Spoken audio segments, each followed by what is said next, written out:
Coming to you live from the cold, distant outer rim, we are here with Movie Changeup Live for an episode discussing Star Wars. We don't talk about Star Wars enough on this channel, but Joe has been going through a special binge here. He watched quite a lot of Star Wars, so we figured it was a time to sit down. Star Wars is at a rebirth kind of stage. We're about to see Mandalorian come back, or Book of Boba Fett come back. I'm sorry, not Mandalorian, technically. It's a Book of Boba Fett, I'm sorry, but it comes out in a couple of weeks. Star Wars is had almost an entire year off at this point. So we're going to be kind of reviving the franchise. So it was a good chance to look back. And Joe is even bigger of a Star Wars fan than me. So he took on the mantle of taking on the binge through the entirety of Star Wars media. So we're going to talk about how that media stands up as a whole franchise, especially now that we've had multiple studios with their hands on it, and a little bit about the cohesiveness of that franchise and where Joe sees it going forward now that he's watched literally all of the canon Star Wars media, including TV shows and everything else. So,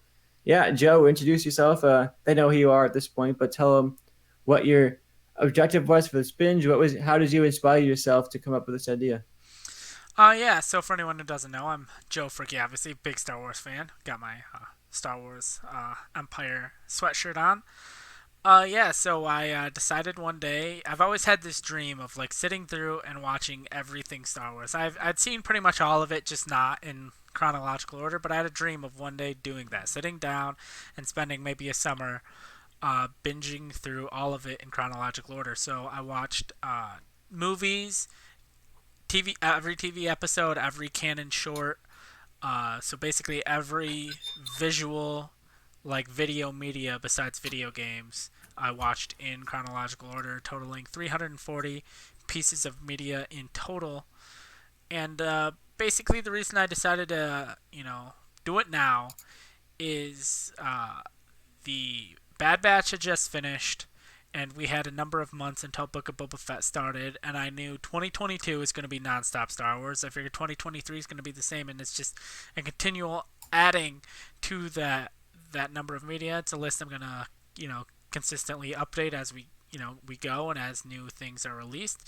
And I thought this may be the last time that that's ever feasible, that you can watch all of Star Wars in between where no new like video media. Obviously, there's always going to be books and comics, but I have my problems with those of as far as the consistency of that and like fitting into the full total narrative that is Star Wars. So as far as the video media goes, I thought this may be the last time that's ever possible to watch all of it in between the release of two of them, outside of maybe dedicating every waking hour to it. But yeah, that was kind of my inspiration and my reason for doing it now.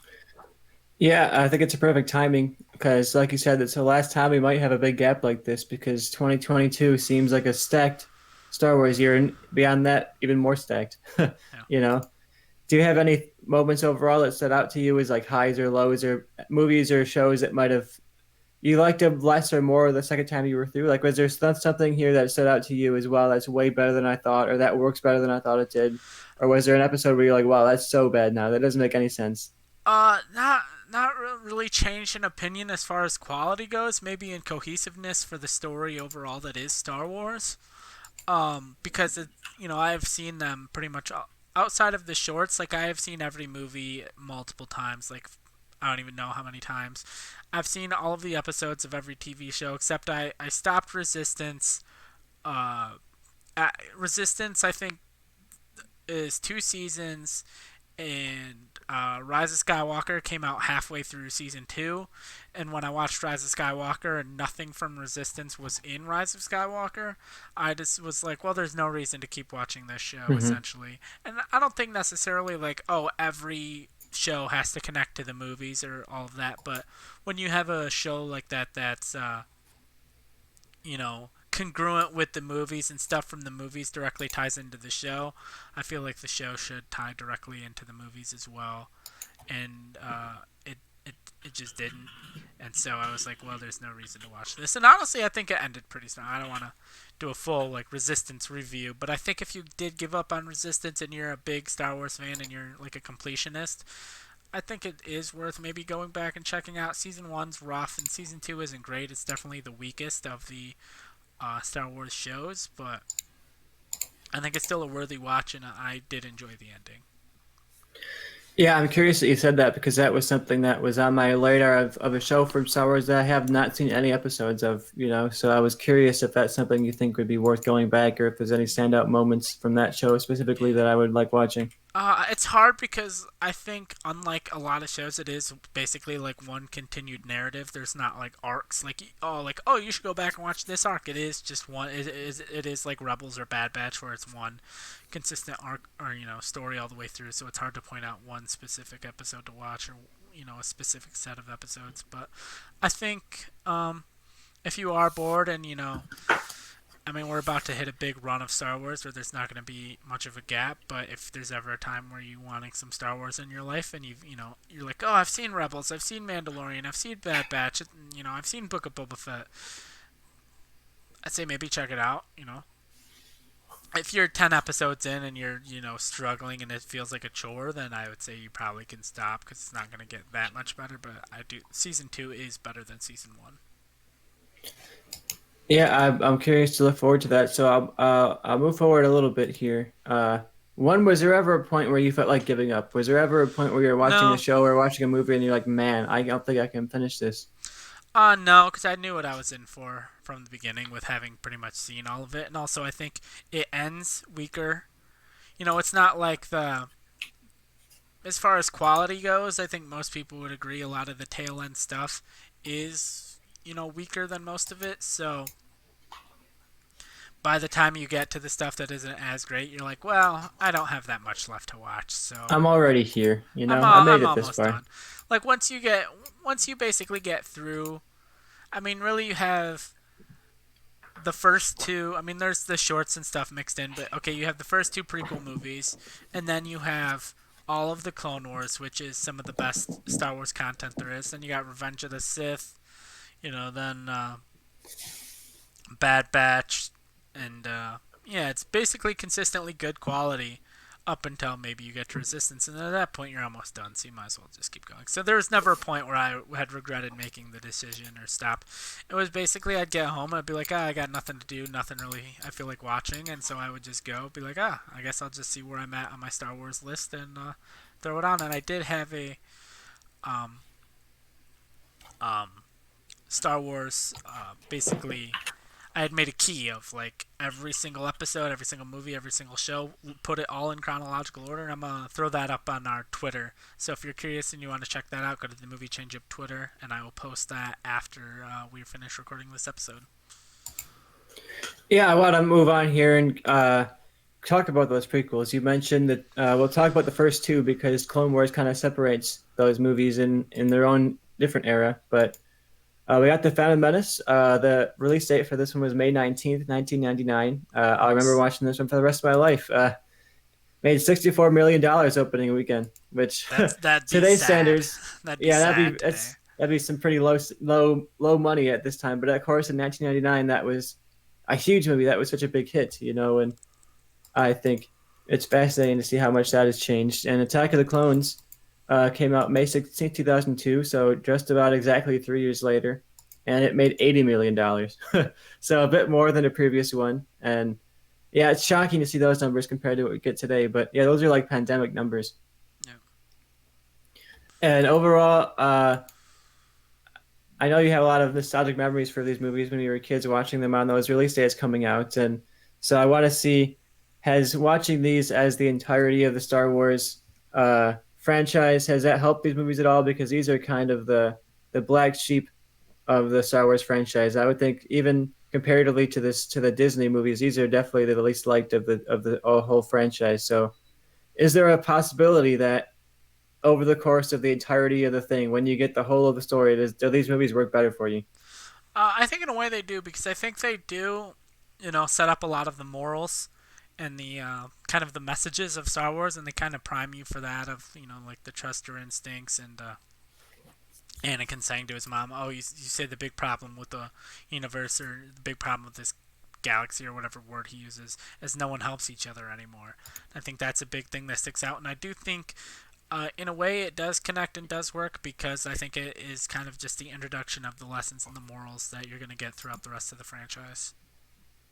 Yeah, for me on my rewatch, I didn't do as complete of a rewatch as you did, but I watched most of the media, and I think that these two movies do enhance quite a bit when you watch them as a whole franchise. And there's a lot of flaws in the writing, but like you said, I think it establishes a lot of the themes and a lot of like the lore that we take for granted in Star Wars today. Like a lot of that was established in these two movies, and I think they build the world out a lot. So if you're able to go back and watch them now, they might be a little bit shinier of a pearl than you remember them being, Yep. because I think the world building alone is enough to make these worth watching. Because you, especially Attack of the Clones, for me, you watch that and you're like, oh, that character I know from Rebels, or that I mean, Attack, or geez, that character I know from Clone Wars, that character I know from Clone Wars, that character I know from Clone Wars, and Yep. yeah, Dave Filoni really went out of his way to make that movie better than it ever was in the first place. Yeah, I think there are things that could have been changed to like make everything connect better. Like I think people talk about, oh, the sequel trilogy would have been better if they had a plan going forward, but the prequel trilogy didn't really have a plan either, but there was a definitive way that it kind of had to end, or at least a direction where it would ultimately go, because there were movies made that came after it. Like, I Hmm. think, as far as cohesiveness goes, I think Count Dooku should have been on the Jedi Council in Phantom Menace. Um, and just small things like that that I think could have, as far as like cohesive and made everything fit better. I think that's just a small change that could have been made. Yeah, I was gonna mention like so Count Dooku on the council. Are there any standout like scenes or moments here where you watched it and you were like, "Oh, I recognize that"? Then did you do any of the Brad Pitt pointing meme here, where you were like, "Oh, that was a throwaway line in the context of the movie, but now that I've seen all of Clone Wars and all of Rebels, it means more to me." Um, I will say, to tie back to the sequel trilogy, I know you're not a fan of the moment, but the thing I've said before, and it was why it's on my mind, of Anakin's line to his mom. If people, I maybe I'll bring could bring it up when we talk sequel trilogy, but saying the big problem in this galaxy is no one helps each other. To me, it ties immediately into the sequel trilogy of everyone in the basically galaxy showing up to fight the ships on Exegol. Like I think it's kind of the perfect culmination of everything coming full circle of like, okay, everyone's here to help each other. Yeah, I think that you mentioned that a couple of times. That line resonates now that you've seen Rise of Skywalker, and I agree with you. I think retroactively that fits really well, and I think a lot of these young Anakin scenes, while not entertaining necessarily on the face of them, Yeah, I think work emotionally in a way where you're seeing the young, hopeful version of this character that goes into like the evil mastermind. I've always thought that line with Qui-Gon where he says like, "No one can kill a Jedi; they're unkillable" type line, and yeah, people mock that line because they're like, "Oh, and then Anakin kills Jedi," and I'm like, "Well, yeah, that's called dramatic irony, guys." Like, yeah, he's a kid and he thinks Jedi are these unkillable gods, and then he grows up to see them as like the villains of his own story, and I like that line a lot. yep. Let's move on from those prequels though, because we've got to talk about the Clone Wars.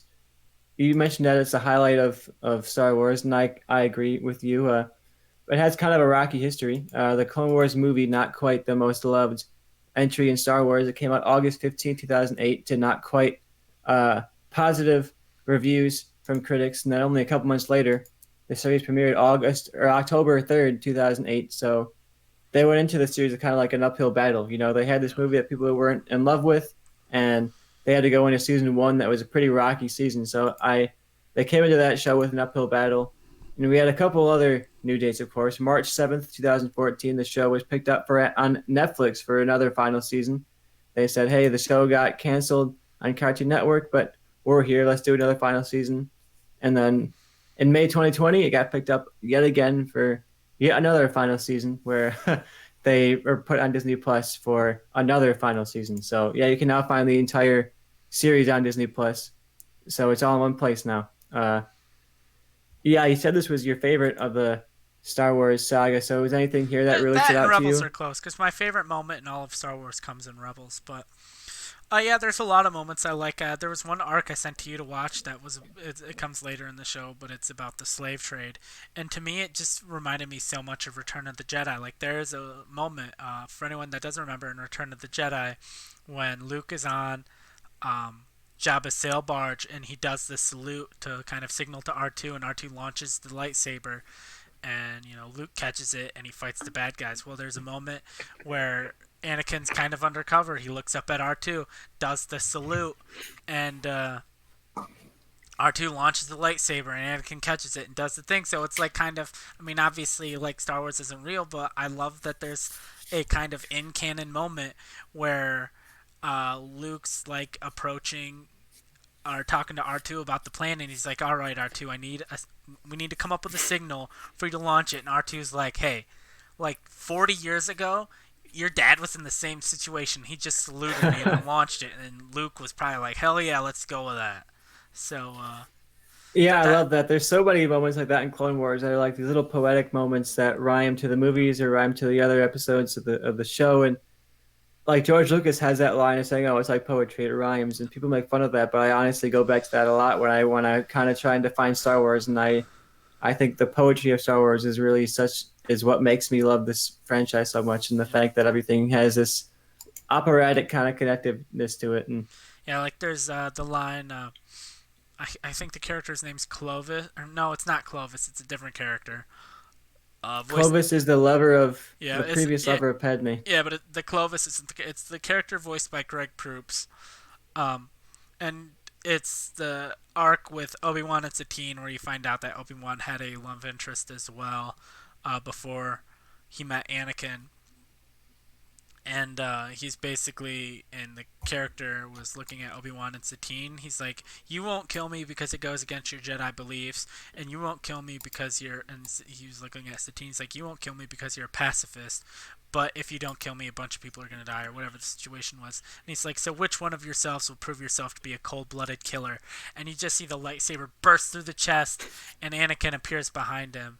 And Anakin's like, "What? He was gonna kill us all if we didn't kill him." And it's like kind of setup. I think if you go from Attack of the Clones to Revenge of the Sith, the fall of Anakin comes out of nowhere and doesn't really make sense and it doesn't work. But you kind of see the slow build in the Clone Wars, especially with Ahsoka leaving and everything going on and everything with Padme, that basically what happens is just like the tipping point to finally push him over the edge. Yeah, I think Clone Wars' biggest strength is that it enhances that Anakin arc so well, and that's what was missing so much in the prequels, especially when that was the core question of the prequels was Anakin's turn, and George Lucas seemed like he had the ideas of it and didn't know how to execute it that well, and Yeah. Clone Wars took it and ran with it. So that's for me the reason to watch Clone Wars. The Anakin and Obi-Wan arc is so much better when you add in that series. Yeah. Yeah, it's a long series though, and we mentioned how much it can And I would enhance say the movies. Are there any episodes or arcs that you think are like the standout arcs? Like if someone came to you and they said, "Joe, I hear what you're saying. You tell me that Clone Wars enhances the prequels, but I don't have time to watch like 6 seasons of TV show. I have time to watch like, a couple arcs." So give somebody like, I think 2, 3 arcs that they would want to watch that would deeply enhance their love for the prequels. I think the Mortis arc is one that a lot of fans love, and I think to answer your question, the Mortis arc isn't the one I would go with of like what enhances the prequels. I would not say the Mortis arc, but it is a standout episode that I think gets into the weirdness, and it's kind of the last bit of Clone Wars that George Lucas was deeply involved with. After that, he had kind of stepped back a little bit, but it is really weird. There is an arc with it's later on, but it's with Maul and Hondo, who are my top two favorite characters, so it kind of doesn't hurt as far as why I would pick it. Uh, but I'm trying to think of like a specific Anakin and Obi Wan arc. I would say everything as far as enhancing the prequels and seeing why Anakin would turn. The arc where Ahsoka ultimately ends up leaving the Jedi Order, which I think is about midway through season 5. Maybe no, I think it's the end of season 4 is when Ahsoka leaves. Spoiler alert. But I would say, yeah, that's probably as far as if you want to see a bit of the prequels or a bit of the Clone Wars that would enhance the prequels. That's probably the number one arc I would pick. Yeah, you mentioned the Duchess of Mandalore arc and the Satine character. I think And that's that probably the best. That's probably my up there personal best one. But I will say, not one I would recommend to start with is the final arc of season 7. It's the yeah, best one. I know some people were like, "Oh, I haven't seen Clone Wars, but I've heard the Siege of Mandalore is really good." they wanted to just like watch that arc, and I'm To me that's curious. like someone being like, I've heard the MCU is pretty good. I think I'm gonna start with Avengers Endgame. It's like, no, that's probably not where you should start. Yeah, I think what makes Clone Wars so unique is it has those individual arcs. So, like we mentioned, the Duchess of Mandalore arc, or when Joe mentions the Ahsoka leaving the Jedi Order, those are arcs, or the Mortis arc. Like those, very much stand alone by themselves. Like you might miss a couple lines here and there that talk about other things, but that show is very much designed for you to jump in wherever you want, pretty much. So, I think that's what makes that show so unique is that you don't have to watch it all. You can easily skip an arc that doesn't interest you. You can easily just watch the ones you want to watch, and And I think it's worth doing it. I don't I think it's worth watching the whole show if you're a huge Star Wars fan. But I think if you're just a casual Star Wars fan and you want to enhance the movies, but you don't want to watch all that stuff, this is a show where you can easily skip around. I will say too, if you've seen Clone Wars through in production order, I would highly recommend watching it through in chronological order. And there is a difference. If you go on the Star Wars website, they have the like list, chronological order that you can go through and watch it that way. They're on the Star Wars website. Um, I wish Disney Plus had the option of like it maybe a different menu of going through and watching it in chronological order because I think it affects the clone story because there will be times if you're watching it in production order where like a clone will die and then like 4 episodes later they're back, and I think it's a lot more heart wrenching and a lot more powerful. Like when some of these clones die, because you realize, like, and you kind of see their journey. Like there's the clones like Jesse and Fives uh, and the Echo, and seeing their journey and like the first basically chronological release. The first episode you watch after Attack of the Clones, even before the Clone Wars movie, them um, leaving the academy, their first ever mission as clones, all the way to becoming ARC troopers and like leaders of their own groups. And I think it's really powerful. And watching it in production order, you don't really get that as much. So that would be my number one thing: is if you are going to watch Clone Wars through, or if you have watched it through in production order, I would highly recommend watching it in chronological order. One arc that I recommend that I think really enhances the clone characters and enhances the prequels in general is the Cadets trilogy, where you have Yep. Clone Cadets, which is season 3, episode 1. You have Rookies, season 1, episode 4, and you have ARC Troopers, season 3, episode 2. So yeah, if you know the Joe mentioned that the production order is so out of whack, that kind of sums it up. You have like a season 3 episode premieres first, and then you have the season 1 episode, then you have the season 3 episode. Like it's all over the place, but that's one for me where it's a trilogy of episodes and it focuses on a group of the clones who are in training, and you follow them from their literal rookies days being trained to be clone fighters all the way to being ARC troopers and being some of like the prominent clone fighters throughout the series. So if you look at the Attack of the Clones and you just see like these lifeless CG models that like have no emotional attachment to you, and you watch like the Order 66 scene that doesn't really have the hit for you, I think this is an arc that would really help you a lot. And it's so disconnected you can easily watch this without watching anything else because it's the clone characters are the main characters, so you don't have to be following Anakin Zaki. You don't have to know who Ahsoka is. You just have to watch these episodes. So that's honestly where I'd recommend people starting is with the Cadet trilogy because it's not connected to anything else, and you can just watch these episodes by themselves if you really wanted to.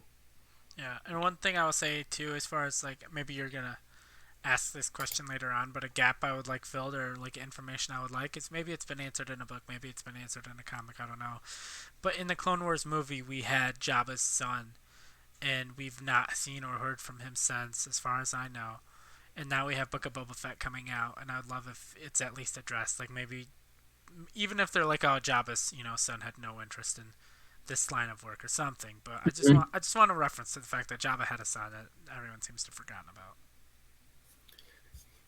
Yeah, I don't know if the crowd who doesn't want more connected characters is going to be like, "Oh, bring in Jabba's son, bring in the son of Jabba." Maybe he's the main villain, and that's who they're hiding.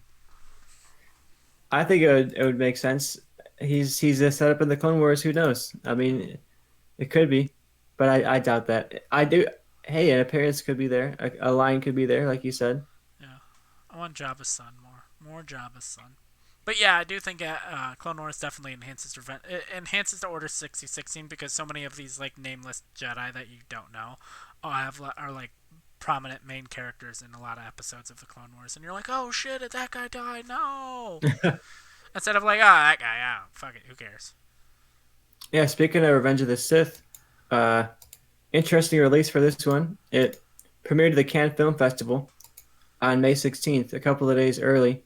So it was out of competition, but I think it's really hilarious that a Star Wars movie uh, showed at Cannes Film Festival.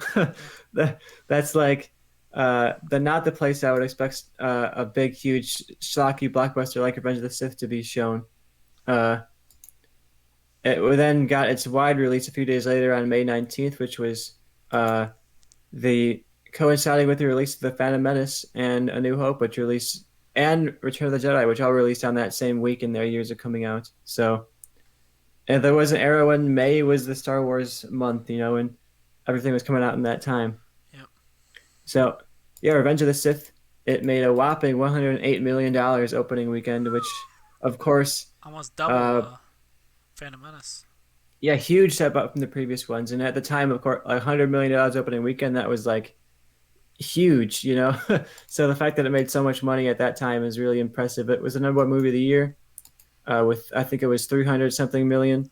So they made the bank on this one, and for a long time it was the last Star Wars movie. You mentioned how this gets really enhanced by Clone Wars, especially that Order 66 scene and some of the supporting cast who get fleshed out. But how do you feel this fits overall in the Star Wars universe, and not just as the finale of the prequel era, like the culmination of all these things, but as like the stepping stone into the next set of Star Wars movies?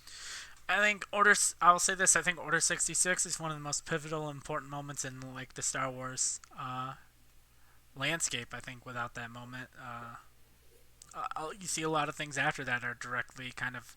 It's almost like Order 66 is almost what the blip is in the MCU, if that makes sense. It's like everything after that is a result of it. Everything we see the blip referenced in everything MCU after Endgame, and everything after Revenge of the Sith kind of references Order 66. It's this big moment where the galaxy completely shifted. It's an important moment where the Jedi went from being kind of in charge in a way to in the Republic being in charge to now it's the Empire is in charge and there are hardly any Jedi. The Jedi who were once like large and mighty are now like on the bottom, just struggling to survive. And so yeah, I think in a kind of way it expands that canon. You see a lot of characters have like almost PTSD from Order 66, and I think that's why it's an important moment. But also, it's the culmination of Anakin and Obi-Wan's relationship that we've been following in the Clone Wars, and I just think it's a good, solid entry into the Star Wars franchise that I think in a chronological rewatch is one of the more important movies. Yeah, chronologically, this one stands out for me as this huge watershed moment, and not just the transition of eras, but like you said, the power shift here is so monumental, and you feel it ripple across everything. And whether it's Fallen Order that has a Order 66 scene, uh, whether it's the Clone Wars Mandalorian arc, and it seems like Order 66, like you said, is that turning point of Star Wars that seems like the whole galaxy shifted right here. And I think this movie deeply enhances chronologically because you've built up so much for these characters that didn't have the build up before. Like you mentioned, a character that's in like one scene and dies will become like your favorite character potentially if you watch the Clone Wars, because all of these Jedi are developed. They might not be given like really complex, morally interesting backstories, but like they're all given episodes to themselves. They're all given storylines to develop, and yeah, watching this one, we watched it live on the YouTube channel and on Twitch. So if you want to watch our live reaction to this, but yeah, it's an emotional one. I think it embodies so much of Star Wars, the poetry of Star Wars. There's so much rhyming here. There's so much that kind of comes up later again, and yeah, it breaks my heart to see Anakin and Obi-Wan turn against each other like that, and especially their brotherhood. It shines so well in Clone Wars. Yeah, yeah, definitely.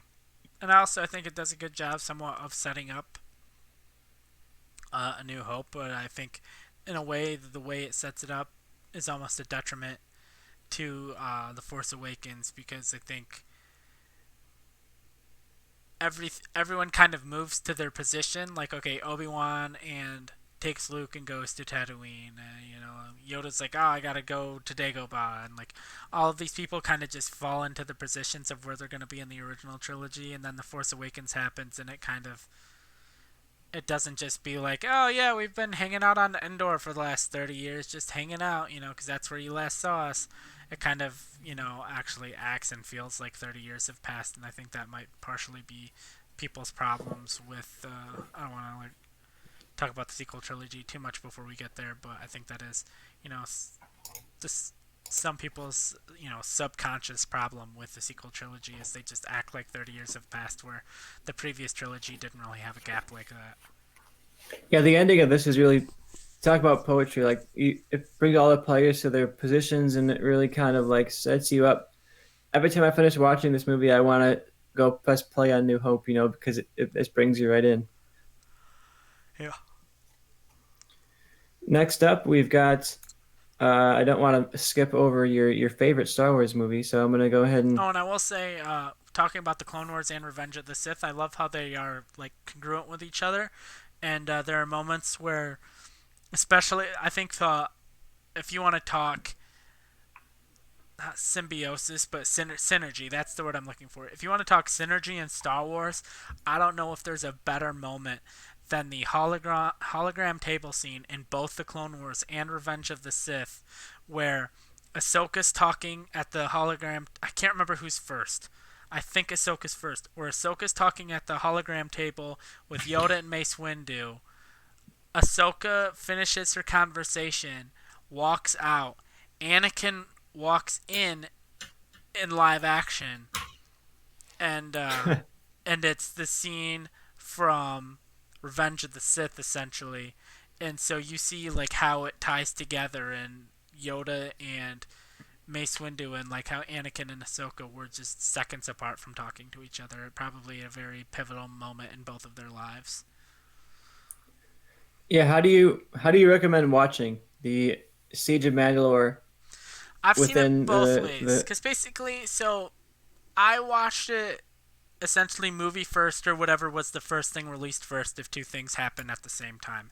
Like there's some of the shorts, the Forces of Destiny shorts that happen during the movie. Like there's this moment I don't remember if anyone deeply remembers The Force Awakens. There's a moment early on where this creature pokes its head out of the sand, right, and then dips back down. Well, there's a Forces of Destiny short about that creature that takes place like basically right after that moment where he comes out and it's this giant massive slug creature and it's like chasing Rey and BB-8 and like eats BB-8 and it's a whole thing. All of the Forces of Destiny shorts are like 2 minutes long. But I would always watch that after the movie. It wasn't like I paused the movie, watched the short, and then like restarted the movie of where I was. Like I did that. But there are a lot of fan edits that edit the Clone Wars final arc and Revenge of the Sith together, and that is a really fun, interesting watch, and I definitely recommend watching it that way. But I think it's also fun to just watch Revenge of the Sith, then watch the Clone Wars. Or I think it's the first episode of the final arc. Maybe it's the first two episodes. It's then Revenge of the Sith, then the final two episodes of the 4 episode arc. But I'm not 100% certain. Yeah, I've always wondered because if you don't know, the last arc of the Clone Wars is pretty much simultaneous to Revenge of the Sith. So I was like, dang, now the chronological watch has become a lot harder. Yeah. All right, I'm gonna cheat the order a little bit here, and bring up a high point of Star Wars for you, Joe. I know you're a big a Star Wars story fan. We're not talking about Bad So, Batch. I'm breaking up the TV shows a little bit because we have a lot of TV shows to talk Okay. about. So I'm gonna throw in Solo here first. 2018 Solo, not the most beloved Star Wars movie, but I wouldn't call it bad at all. Opened to $84 million, which was as much as the Phantom Menace. I mean, as much as Attack of the Clones, but it was considered a failure at the time of the Yeah. release because it was big budget movie, and it was really anticipated, and it came out at the height of the summer, and Yeah, it it came wasn't a out. huge hit. I think it came out in between Deadpool 2 and Infinity War, or maybe Endgame. I think Infinity War. Yeah, and I know you're a big Solo fan, Joe. So sing your praises to Solo and talk about anything you noticed about how it fits or doesn't fit into the continuity of Star Wars. I really like Solo. I think it fits the character of perfectly, and the thing I think it does the best, as far as like the fabric and story of Star Wars overall, is showing kind of the height of the Empire. And I think because basically after this, we go into Rebels, and it's more the downfall of the Empire. And I think as far as like maybe filling gaps, something I would like is just more content at the height of the Empire when the Empire is running things. And I think based on the Kenobi show and even Andor, I think we could see more content that's about the height of the Empire. So I'm happy with that, and I think that's the number one thing that Solo provides as far as the story of Star Wars is what was it like living and just being a bottom tier guy during the height of the Empire, and why did the Empire have to fall? It's because they had such a crushing, their foot on the neck of the galaxy, and there was just no hope essentially if you were just a regular guy. The only way to basically not be punished or hurt by the Empire was to join it. At the end of Solo, they set up these kind of potential characters. The woman who's now in the MCU, uh, who plays this kind of early age of the rebellion. You have the Crimson Dawn and Emilia Clarke set up as potential characters to follow more of, and it would never do. Obviously, like this is a movie that was going to have a sequel that didn't have a sequel. And do you think that we see more of Amelia Clark? Do you think we see more of the budding rebellion scene here? What do you think? If is there any future for these characters from Solo in a movie that necessarily wasn't a huge hit? But do you think these characters could come back in another form, whether it's TV or movie, and find some more love? I mean, my prediction for a while that I go back and forth on is I think Amelia Clark could be the big antagonist of Book of Boba Fett. She's only, I think, 5 years older than what her character would be, or maybe 5 years younger. I can't remember than what her character would be by the time of the Book of Boba Fett. And she's, according to the comics and everything, at this point in time, she's running Crimson Dawn, and I think uh, Boba Fett's like, I want to end crime, or I want to change how it's run. So I think Amelia Clark and Crimson Dawn would be the perfect foils for him in that moment. Especially you have Fennec Shand, a female kind of partner of Boba Fett. So seeing them two go toe to toe fighting it out could be interesting and fun. So I think that's how she could show up. And then who was the other character? Just Maul in general. Yeah, I mean, we have so much set up here. Whether it's Maul, whether it's that new rebellion we see forming, Oh yeah, like her. As far as the Cloud Riders and Enfys Nest, yeah, I think they could show up. I don't know fully where. Uh, Obviously, um, Obi-Wan Kenobi is too soon. But if that Lando show ever gets off the ground, I could see maybe an appearance there. Um, I could see Andor maybe. yeah, Andor is definitely a possibility. Age her up a little bit. Not too much. You wouldn't have to do too much, but yeah, I definitely think that's a possibility. I'm not against it. I just not sure. There's nowhere currently that sticks out that's like, oh, she has to appear here. But I think she definitely could show up again. Disney seems to like the actress. She's in all of their stuff. She's gonna be in Willow. She was in something else too that just came out, but I can't. Oh, she was in Falcon and Winter Soldier as well. Oh, of course. Yep.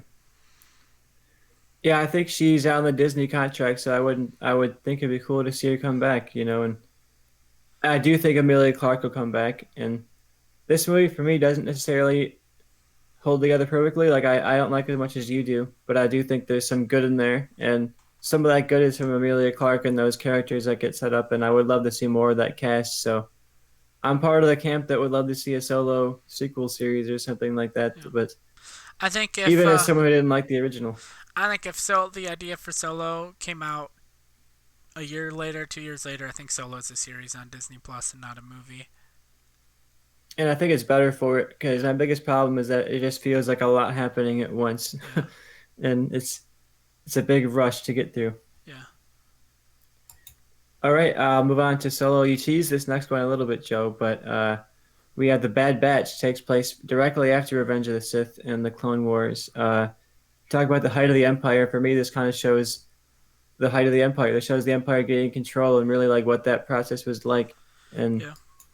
it Yeah. premiered just this year, May the 4th, 2001. If you want to see coverage of 2021. every episode, 2021. Yeah, 2021. We're not 20 years later, you know. But yeah, if you want to see week to week coverage, we did episode by episode coverage of the show. But it's a recent, Joe. But how does this hold up in terms of the whole continuity of everything, and Uh, how do you feel about it? it definitely does, and it's really interesting to watch because it kind of shows, like you're saying, the height of the empire. I think it shows the rise of the empire and what was it like to watch as the empire took over.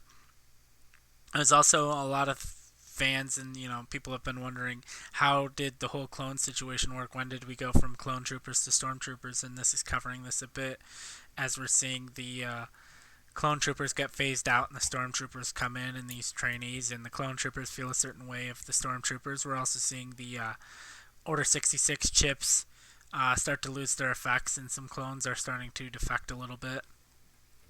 But we're also getting some stuff that could tie into the sequel trilogy. It seems like we're dealing a bit with cloning technology and all that. So I'm curious if that's the path that this is going to lead us down, is to see more the explanation for Palpatine's return and all of that, and what all he was dealing with as Palpatine and or Baby Yoda slash Grogu. What all was going on with there, especially with that kind of finale cliffhanger ending of season 1. But yeah, I think that as far as the whole fabric of Star Wars, I think just seeing the transition of going from Republic to Empire is the purpose and point of that. But there's obviously more on a smaller scale, and it's a good show beyond that, watching this kind of group of soldiers. It's basically 3 men and a baby, but it's 5 soldiers and a little girl. Yeah, so far for me, this is the show that does the least to build the lore and enhance the world of Star Wars, but like that's okay. That wasn't really what I went for the show to Uh, get. Like this isn't the one that expands the lore of the Force or something like that. It's just kind of like a fun adventure in this time of Star Wars. And like you said, there are things, of course, that uh, are here, like the growth of the Stormtrooper and the Snoke kind of adjacent storyline that's going on with the budding storyline of this clone technology that we also see in Mandalorian a bit later. Uh, so there's little nuggets here, and I'm sure as the show goes along, it'll get more and more connective. But so far, I think this is one where there's scenes that connect, but overall, if you're watching this, because if you're like, oh, I want to get like the plot of Star Wars, it isn't going to give you like more of that, yeah. but it's going to give you some fun Star Wars stories. All right, we'll Oh, move and you on see from to connection, you see a little bit of baby Hera and some chopper action, and also I think that was worthy as well. If you're a fan of Rebels. yeah, and you see a couple of connected characters. You know, you see some Clone Wars characters in here, and this Some definitely feels Mandalorian like a and Book of Boba Fett characters as well, with Fennec yeah. Shand You making see an appearance. everybody kind of showing up. So if you want to see like the crossover of all the characters kind of having their own little episodes here, and never in a way that distracts you. There, I never felt like oh now we gotta have like the Fennec Shan arc, and it all feels like rooted in the characters that Yeah. you're watching. You know.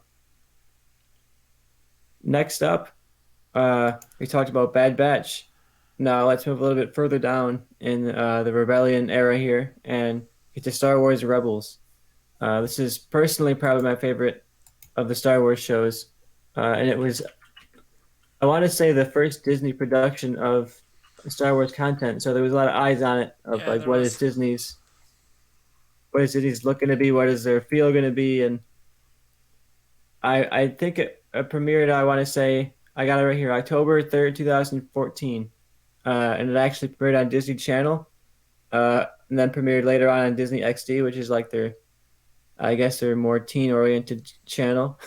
So I remember watching it every episode week to week on this episode. This is the one where I actually did watch the premiere as it aired, and I watched practically every episode week to week, not as it aired live necessarily, but I recorded it or something like that and watched them all. So this for me was my like week to week Star Wars that I was getting.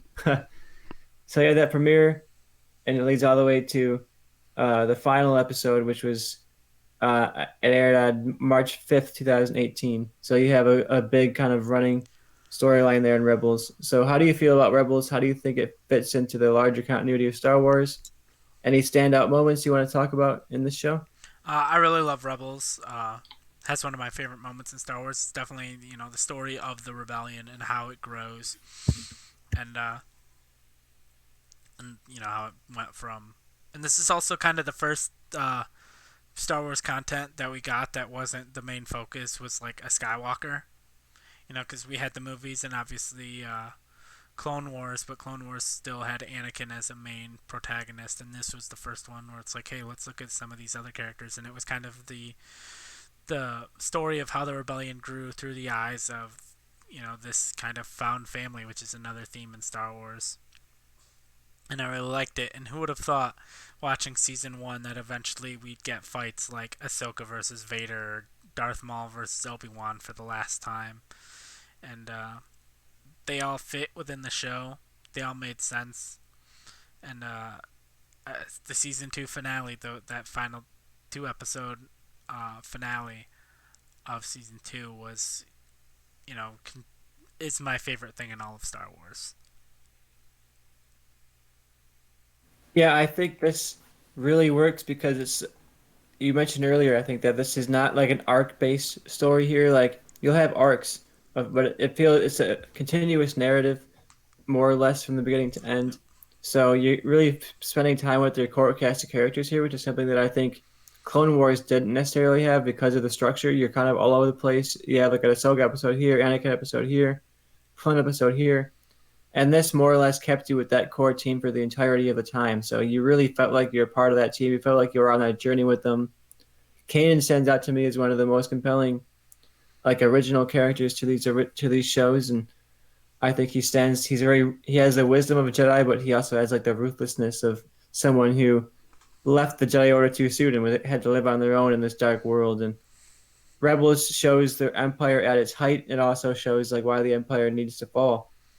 So I Yeah, think it's a pivotal watch for Star Wars fans. I think it really gives you, like you said, you get Maul and you get Vader and you get Obi-Wan for a couple episodes here and there, like scenes here and there, but it doesn't feel like it's oh, and here's the Leia episode, and here's this episode, and here's this episode. You get them here and there, but I really like how much it focuses on its core cast and lets you care about them instead of just bringing in other characters that you already care about. You know.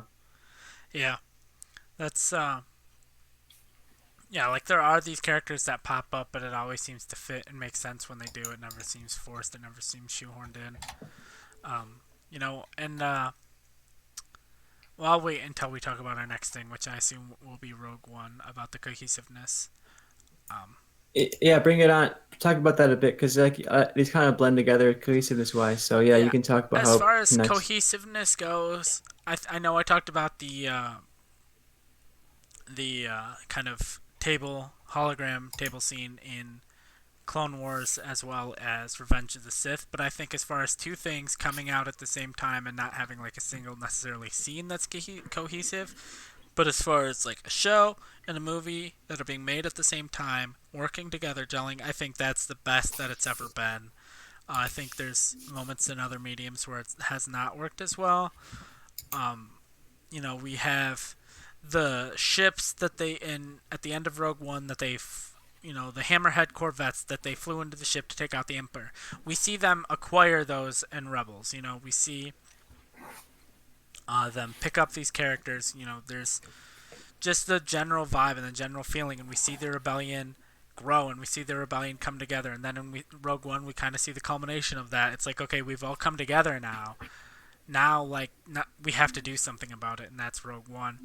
And then you also see, like, there's the scene in Rogue One where in the background you can hear on the intercom, like, them say General Syndulla, which is obviously a reference to Hera Syndulla, one of the main characters in Rebels, as well as a few seconds later, a few minutes later in the movie, we see Chopper, the main droid from Rebels, roll across the ground at the Rebel base.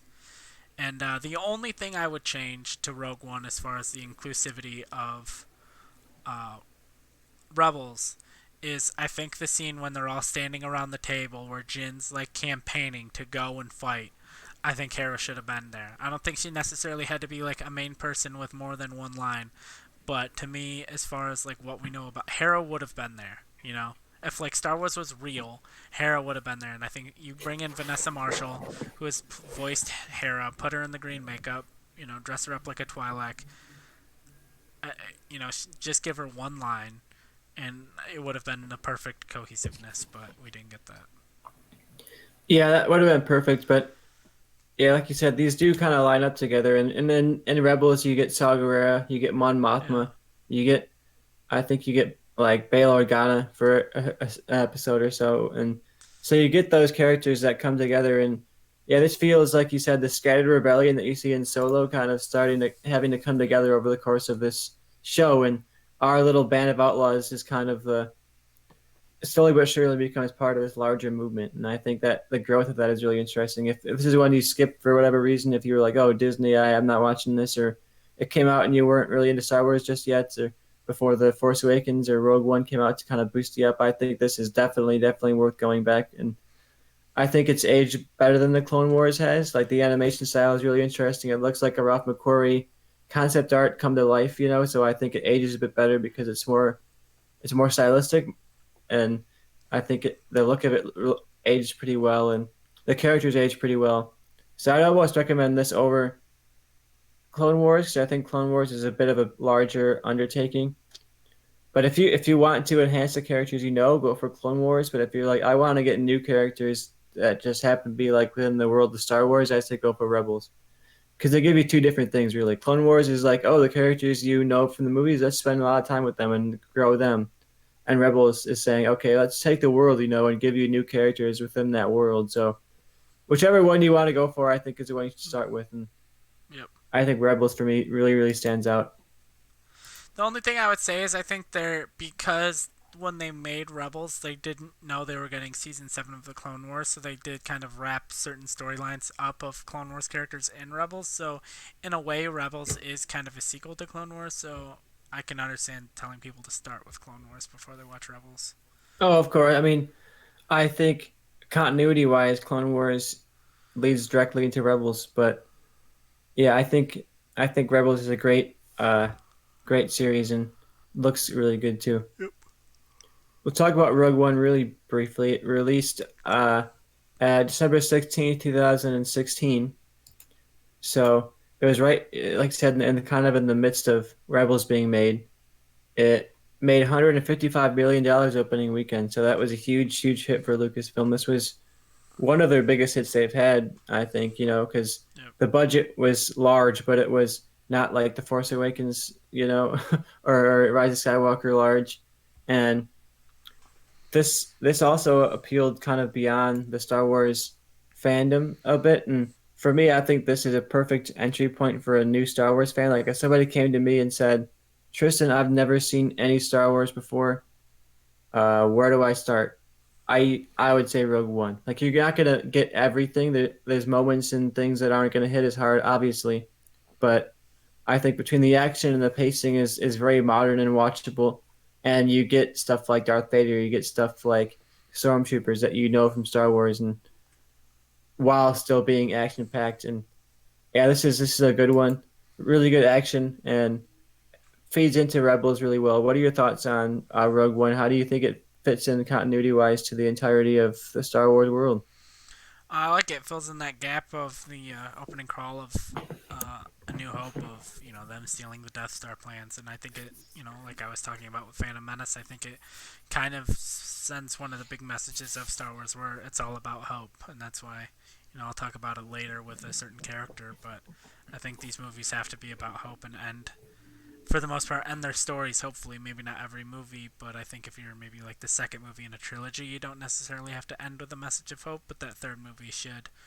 And because like that was George Lucas's main like thing he left Dave Filoni with is like keep the hope in Star Wars, or like keep Star Wars hopeful, whatever he specifically said.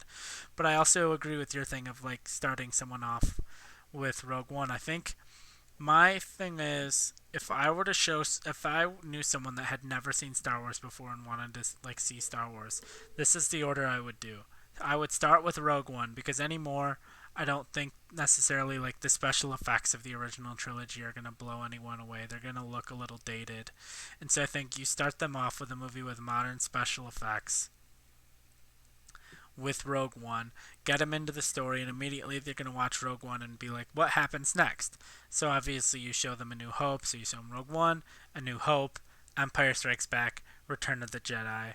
And then obviously you go and you show them who Anakin Skywalker was, what he was about after they see the whole, he's my father and his redemption and all that. So you go one, two, three, and then after the Empire has risen and the Empire's in charge, you want to show them like what it was like when the Empire was in charge. So you show them Solo, but does a double thing there, where you see the rise of the Empire, but you also see a little bit of Han Solo origin, as well as the origin of the dice before you go to his death, and then you kind of see the culmination of what happens with the dice and like that story injected in 7, 8, and 9. So this should be my order to show someone Star Wars for the first time. Rogue One, Episode 4, 5, 6, 1, 2, 3, Solo, 7, 8, 9.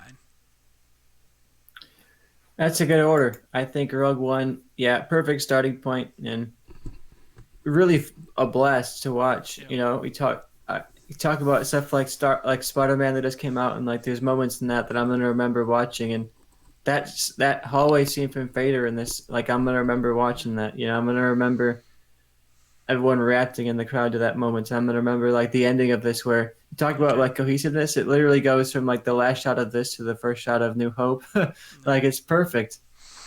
Yep.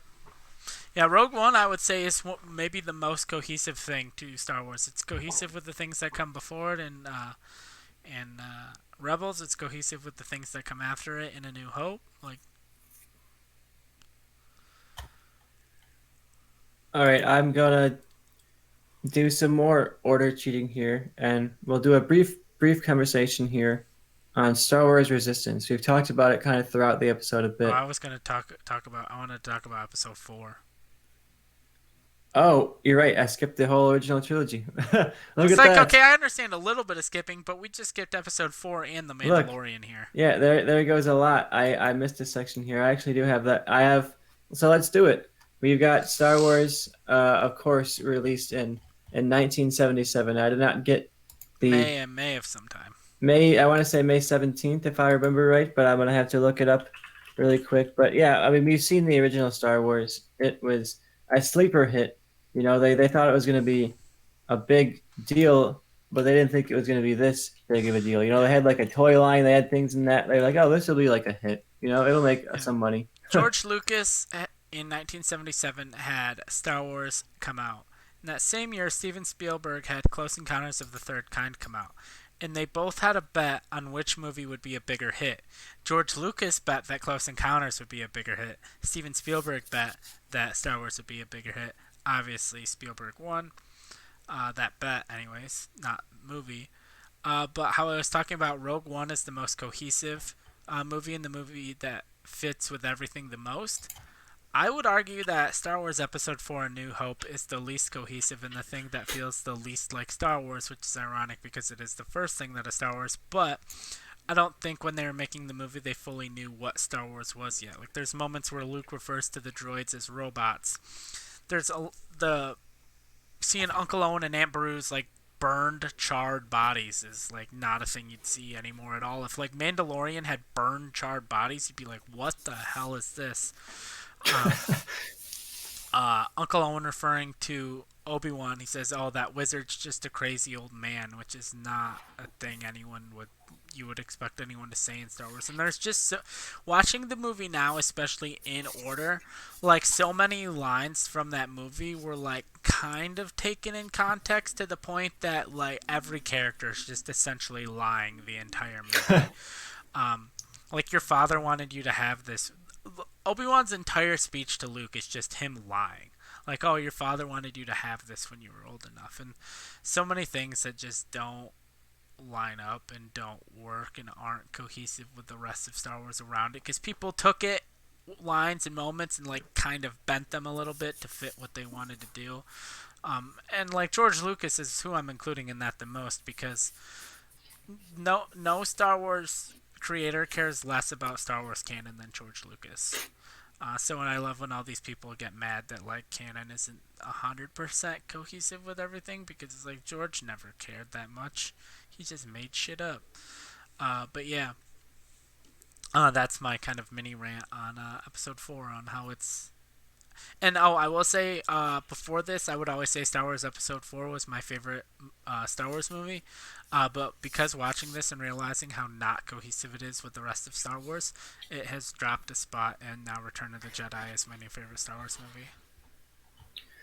Yeah, I think this has that problem where it came out in 1977 and it feels like it has dated effects and dated pacing. And I love this movie. I've seen it like a million times, but I do think it has aged a little bit worse than some of the other movies have. And yeah, that continuity issue is something that hurts it a little bit. Like, I don't care about that stuff that much because I know the reality of the situation. Like, this movie was not made with that in mind, and the writers of future things had to kind of be like, okay, let's bend the rules here. And it's an impressive watch in a way because you watch it back and you're like, it doesn't totally fall apart. Yeah. Like they did just enough work to make this still work together, work Mm. as a story. And you wonder in the Obi-Wan show, are they gonna kind of I give was us a gonna bit bring more that up. clarity on, yeah, a bit more clarity on like what his thought process was, like why was he lying, what was the truth in this situation, what was a lie. And I would like to get a bit more of his mindset. Like, why did he choose to lie to Luke here? Why did he choose to keep this lie going so long when it was like a life or death situation by the end? Like, I understand when he first meets him, you're not like, oh yeah, your dad, mass genocidal maniac. And but I do think like by the time Luke is on this adventure and part of this mission, I feel like he should have been informed about the situation. Yeah. But hey, I was gonna bring up. maybe that's why I'm not writing these. I was gonna bring up an opposite point almost of like, what if they, write Kenobi in a way to make some of these lines make sense and like what if we have a flashback of you want to set up. I've thought about this before. You want to set up that Anakin and Obi Wan relationship because we know Hayden Christensen's going to be in the Kenobi show and like heavy rumor, obvious, well, confirmation essentially from Kathleen Kennedy. We're getting Vader versus Anakin, or not Vader versus Obi Wan versus Anakin again, and you have the line in the show or in A New Hope of Obi Wan once thought as you did, or maybe it's no, that's not in A New Hope. It's in Return of the Jedi. Duh.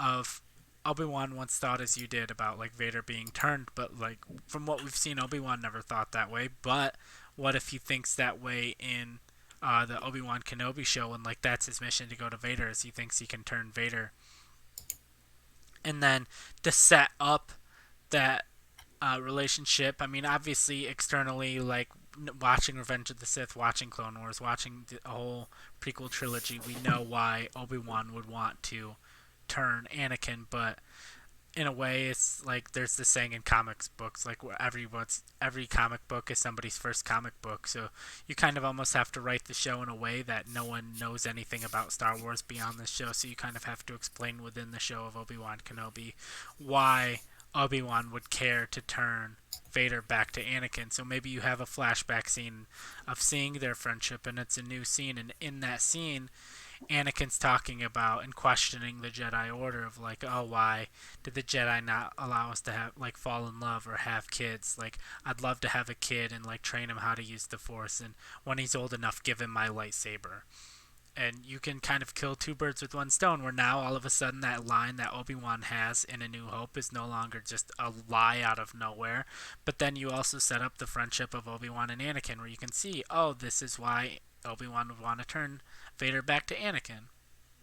And do you think we could have moments like that that are um, maybe there's a scene where um, Owen sees Obi-Wan do some kind of force power and he calls him a wizard, so then you get the line in New Hope, oh, like that wizard's just a crazy old man.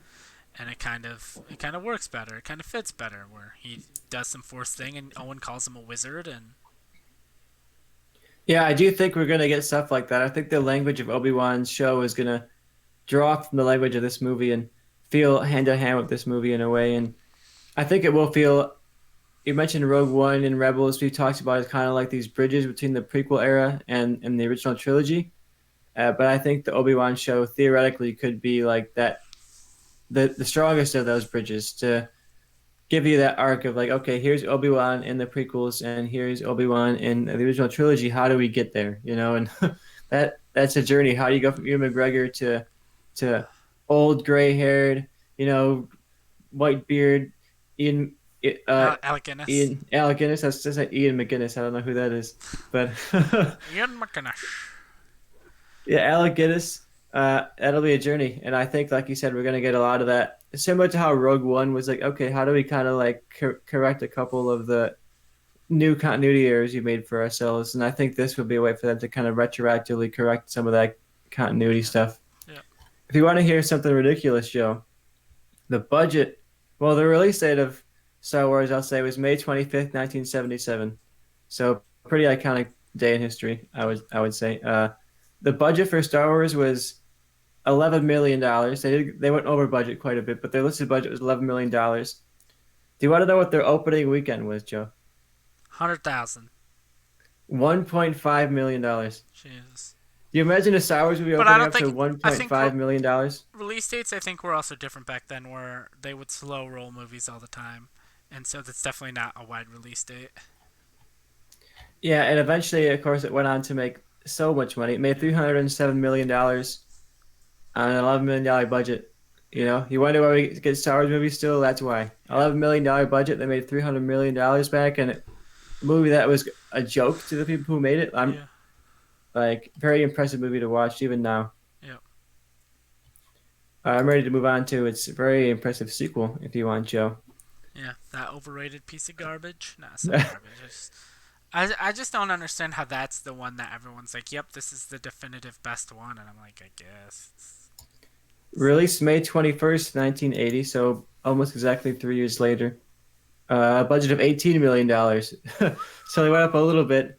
My God, they shot this in $18 million, Joe. What the hell Well, is that's going also on? 1980 money, where $18 million can get you a little further in 1980 than it can in 2021. That is true. They made a more sizable opening weekend here, $4.9 million, Yeah. and they actually went on to gross less than the original by making 209 million total, so almost $100 million less than the first one. Yeah, so much for an amazing movie that everyone loves. That's But still an insane gross. Like yeah. on that budget, unbelievable. Yep.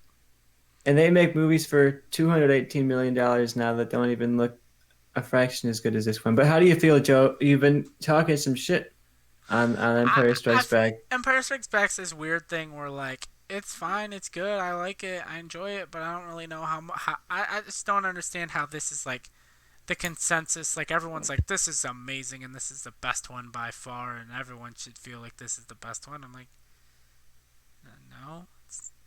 I don't. I feel like it's a taste thing, or like I like Return of the Jedi better. I could understand if someone likes Empire Strikes Back better, but I don't understand how like everyone seems to like Empire Strikes. I feel like people say Empire Strikes Back's better because they feel like they have to because everybody else does. I think Empire Strikes Back has that like filmic appeal where it's more serious and it's more gritty and grounded and There's it's a not necessarily an goddamn action frog epic. teaching him how to do magic tricks, and you're telling me this movie's serious? Way more serious than anything around it though. The two on the poles, like it's more serious than those two. There's a frog teaching magic tricks. Look, there's a giant slug that rolls around in the next one, and but how do you feel that Empire Strikes Back holds up in terms of continuity wise? I think it does well. Definitely more than. Definitely more than New Hope. A New Hope. They had kind of learned what Star Wars was. You have some of that more Star Wars banter. I mean, you have a little bit of you have it in A New Hope, but like the "I love you, I know" is like perfect culmination of like Star Wars banter. Also, I did some searching. $17 million, and oops, I did 1989. That's gonna be a different answer. I was trying to see how much. So according to inflation calculator .com, usinflationcalculator.com, in 1980, $17 million is the equivalent to $57.3 million today. Well, that's a low budget movie today. Yeah.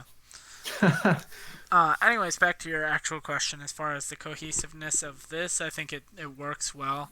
It's weird because it's in the middle, so you're not going to have a lot of outside stuff connecting directly to it without connecting to Hmm. the outer rim stuff. I know a lot of the books and comics and stuff. You still have carbon freezing, which is something you see in um,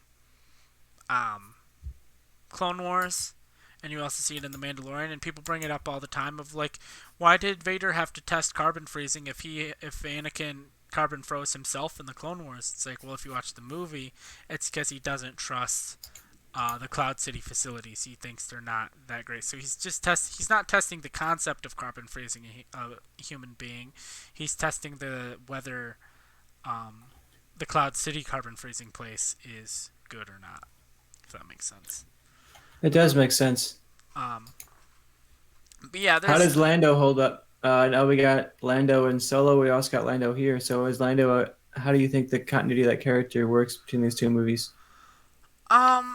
I think it works pretty well. You know, we get him in Rebels as well. Um, and I almost think Rebels serves as a better bridge in a way because I think there is a little bit of a gap between um,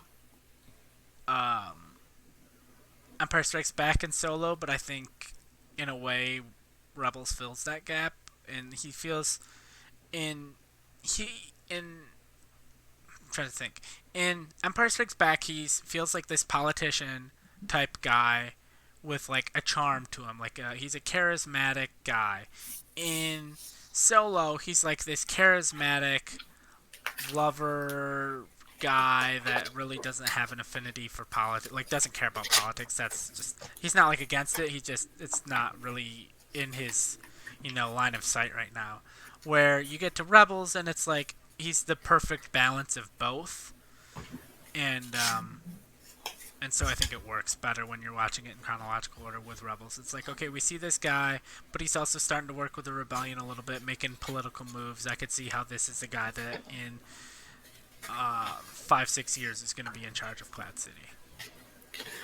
One thing I want to talk about in Empire is the Yoda reveal, and I think it's a really fascinating reveal that works in a totally different way in like the overall continuity of the thing. Like, because in the original release of Empire Strikes Back, of course, Yoda shows up and you don't know it's Yoda, and he's all crazy and annoying, and you're supposed to think, oh, this is just some kind of like annoying alien guy that Luke has to work with, and then you find out, of course, oh, actually, he's been Yoda the whole time, and I think that works in that movie, but I think it's almost a better reveal in the entirety of the continuity because when you're watching it in Empire, I'm sure you knew from the marketing or whatever that like this is a main character, not just some Muppet character for like a scene. You know, I'm sure they sold toys and stuff like that of Yoda before the movie came out, so you kind of knew. But I think if you go into it from the perspective, you've just seen the prequels, you've just seen Clone Wars, you've seen Yoda as this badass fighter, this wise mage, you know, the leader of the Jedi Council, the one everybody goes to for help and advice. And then 20 years later, he's lost his mind. You know, he's off his rocker. Yep. He's living by himself. He doesn't know what's going on. He's totally lost hope. You know, and I think you see that, and you get to reveal one that he's not as lost as he thinks he is. You know, he's kind of playing up the goofiness because I think it's just very fun to see Yoda. At this point, he's nothing like the Yoda you know from the shows. He's very goofy and silly, and you're like, what happened to Yoda? That becomes kind of the question, rather than like, He who is got to this the guy? spice, man. It becomes like, what just happened to Yoda? And then Yeah, I also think Luke gives him his hope again. Like he's like, oh, he's too old. The yeah, the hope for the drop. Jedi is kind of dead, you know. And then I think Luke restores Yoda's hope, and he said Star Wars is all about hope. So I think Luke is the embodiment of that hope for Yoda He's here. that new hope for Yoda. Yeah, is that New Hope? You know. Yeah, I think it works. I think it's kind of funny how people talk about, we haven't got there yet, but when people talk about The Last Jedi, they're like, oh, Ryan Johnson just wanted to subvert expectations. Star Wars isn't about subverting expectations. It's like, did you watch Empire Strikes Back?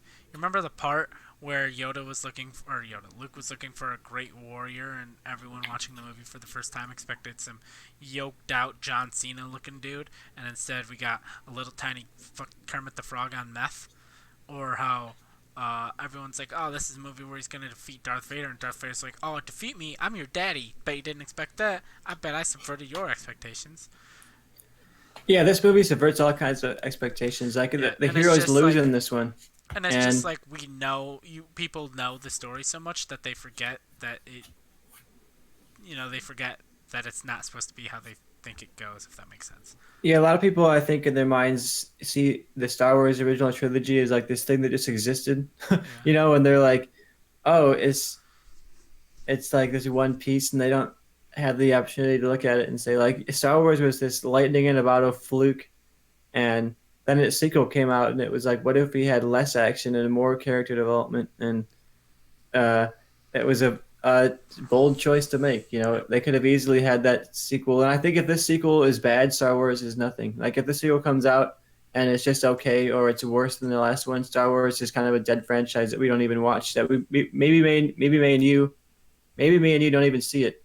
Because if Yeah. it becomes like this one-off sci-fi movie in the '70s, maybe it's not something we ever gravitate Yeah, towards. it's like a Logan's Run situation where like people are like, "Oh yeah, you should go back and watch that," and you're like, "Yeah, whatever, it's fine." But like, what makes Star Wars is everything that comes from Empire Strikes Back and Return of the Jedi, of like the whole family connection and the themes and all of that aren't even really in the first one, and that kind of goes back to my thing of Star Wars: A New Hope isn't sticks out almost in a way because they hadn't fully realized what Star Wars was yet. Yeah, and this one feels a lot like Star Wars. The characters are all in their elements, and I mean, yeah, people. This is a huge movie. Talk about the history of cinema. I'm Yeah, like, this is a because a lot of a times, monumental shift. especially too, a lot of times in movies at this point in time when it comes to sequels, where they made them for like half the budget, and they were like, so like if this movie were to come out like and George Lucas were to do it like all of the other sequels, it would have been called like Son of Skywalker, and it would have been like some other fucking random no name kid playing Luke Skywalker's son on another adventure. Like that was the time when you had like Son of Tarzan and stuff like that, where it was just a sequel, but it was just a garbage movie. Yeah, I think you can, if you are a fan of the MCU or any of the big franchises we have today, you can point back to this movie for the reason that it exists. The fact it came out and it was like, no, Star Wars was not a fluke. Star Yep. Wars is a continuous thing, and we're gonna have these franchises now where it's going to be like constantly big and constant. We'll talk about Return of the Jedi in a second, where the budget was like triple what the last one was, and it was so much bigger. And like, I think this movie, you see like the birth of the modern Hollywood blockbuster more so than the last one, even because there have been one-off random hits before, but the fact that like the modern Hollywood blockbuster, I think is a franchise, is an IP, and this is like the birth of a franchise as we know it today in a way. Yeah, definitely. Speaking of Return of the Jedi, unless you have any more final No. comments on Empire Strikes Back, got released May 25th, 1983. So right on the anniversary of the original Star Wars. Uh, Budget, like I said, was way bigger. It was $32.5 million, and you can see it on the screen. The scale of this movie is a lot bigger than the last one. There's a lot bigger locations, bigger action. So it makes sense that the budget was a lot bigger. Thankfully, they made the money to make up for it because just in the opening weekend, they made $23 million, nearly made the whole budget back. And of course, that's not a lot for today's standards, but that's huge for the time. And to make $23 million in a weekend is pretty wild to me. Yeah. In '83. Yeah. And it went on totally to gross $252 million just in its first release. So huge, big hit for them. Yeah. Yeah. How One of how the do things, you as yeah, far you as the mentioned that Return of the cohesiveness, Jedi. I think a lot of the movies before, a lot of the shows before A New Hope take a lot of the war aspect of A New Hope, and I think a lot of the shows, especially like Mandalorian, I guess is really our only um, one, but Return of the Jedi feels the most like a western, so I think that's kind of why Mandalorian feels like a western because that's what comes after. That's the thing it would connect to is the thing that comes, before it chronologically, which is, Return of the Jedi. So it makes sense that Mandalorian kind of borrows a lot of the western vibes. And yeah, as far as cohesiveness goes, I think obviously it ties into the movies before, and I think, like I said, Order 66 is a big turning point in the franchise. I almost think the blowing up of the second Death Star is kind of like the second quote unquote like blip of Star Wars. It's not as big, I don't think, but maybe as we get more movies and more products and shows, whatever that take place after Return of the Jedi, we get um, more kind of second Death Star explosions from various points of view. Like it's in, I think, Battlefront 2, we have that storyline where she watches the Death Star blow up. So, Yeah, I think this one for continuity is my favorite. It's almost like a mind-blowing watch when you watch this and you're like, how in the world did these Star Writers, how many decades on, make this work so well?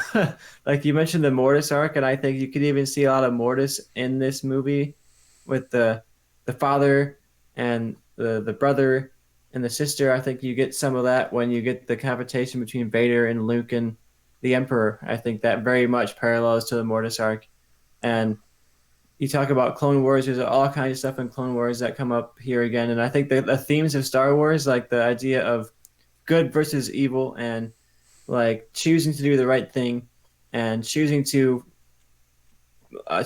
forgive and choosing to see the good in people. It's all part of this movie. It's so much built into this movie. And a worse franchise, or at least a different franchise, would have not redeemed Darth Vader and would have had Luke defeat the bad guy in the end, and that's that. But like you said, Star Wars is about hope, and it's ultimately, I think, redemption is a big part of hope. And the fact that people can say, "Oh, they redeemed Darth Vader in like one scene," that's dumb. But like, I don't think people were complaining about that in 1983. Like, people don't care about continuity that way, like in this era. So I think it works really well. And yeah, like the continuity, like I said, the continuity is just really, really impressive. So much of what they were able to pull off that was obviously unintended in the writing of the movie that just works so well thematically. The poetry of Star Wars here is prime. yeah, I definitely agree with all of that as far as Return of the Jedi and the cohesiveness and all of that. Lost my train of thought of where I was going to go. I want to ask because the special editions of these movies are pretty disliked, I would Since people say. are dumb. And this movie has one of the worst changes in the special Jedi edition. Rocks is a classic. You shut your whore mouth. It's hard because that scene is like very hard to watch. But then the rest of this movie is genuinely Why? Because enhanced. you know no other movie will ever reach that height of cinema quality.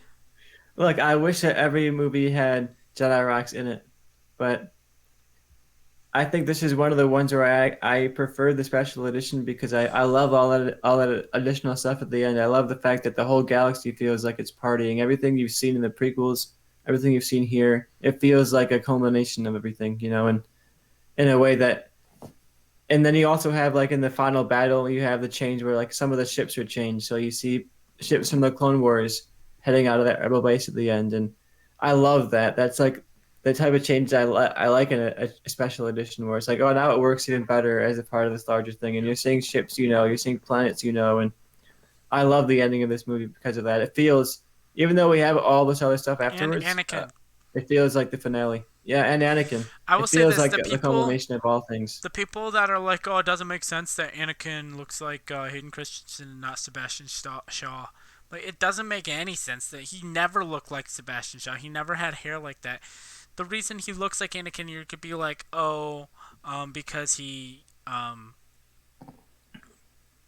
because that was the last time he was Anakin." But then you have the argument of like, "Well, he was technically Anakin right before he died."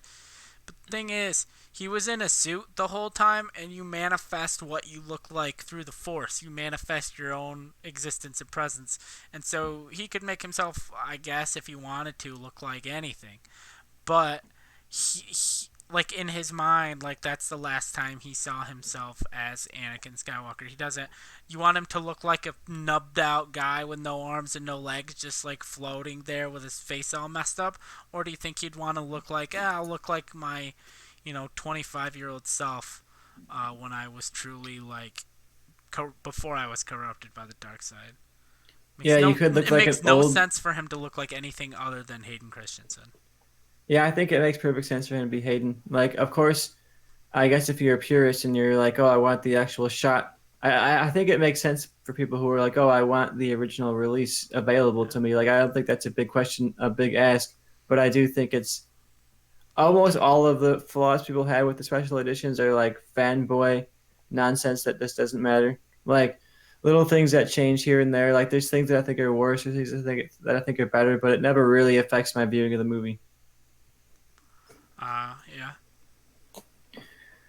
But yeah, Return of the Jedi, you mentioned it's your favorite one, and it wasn't when you started this marathon. So I did mean, it something was number about this two, get so better for you?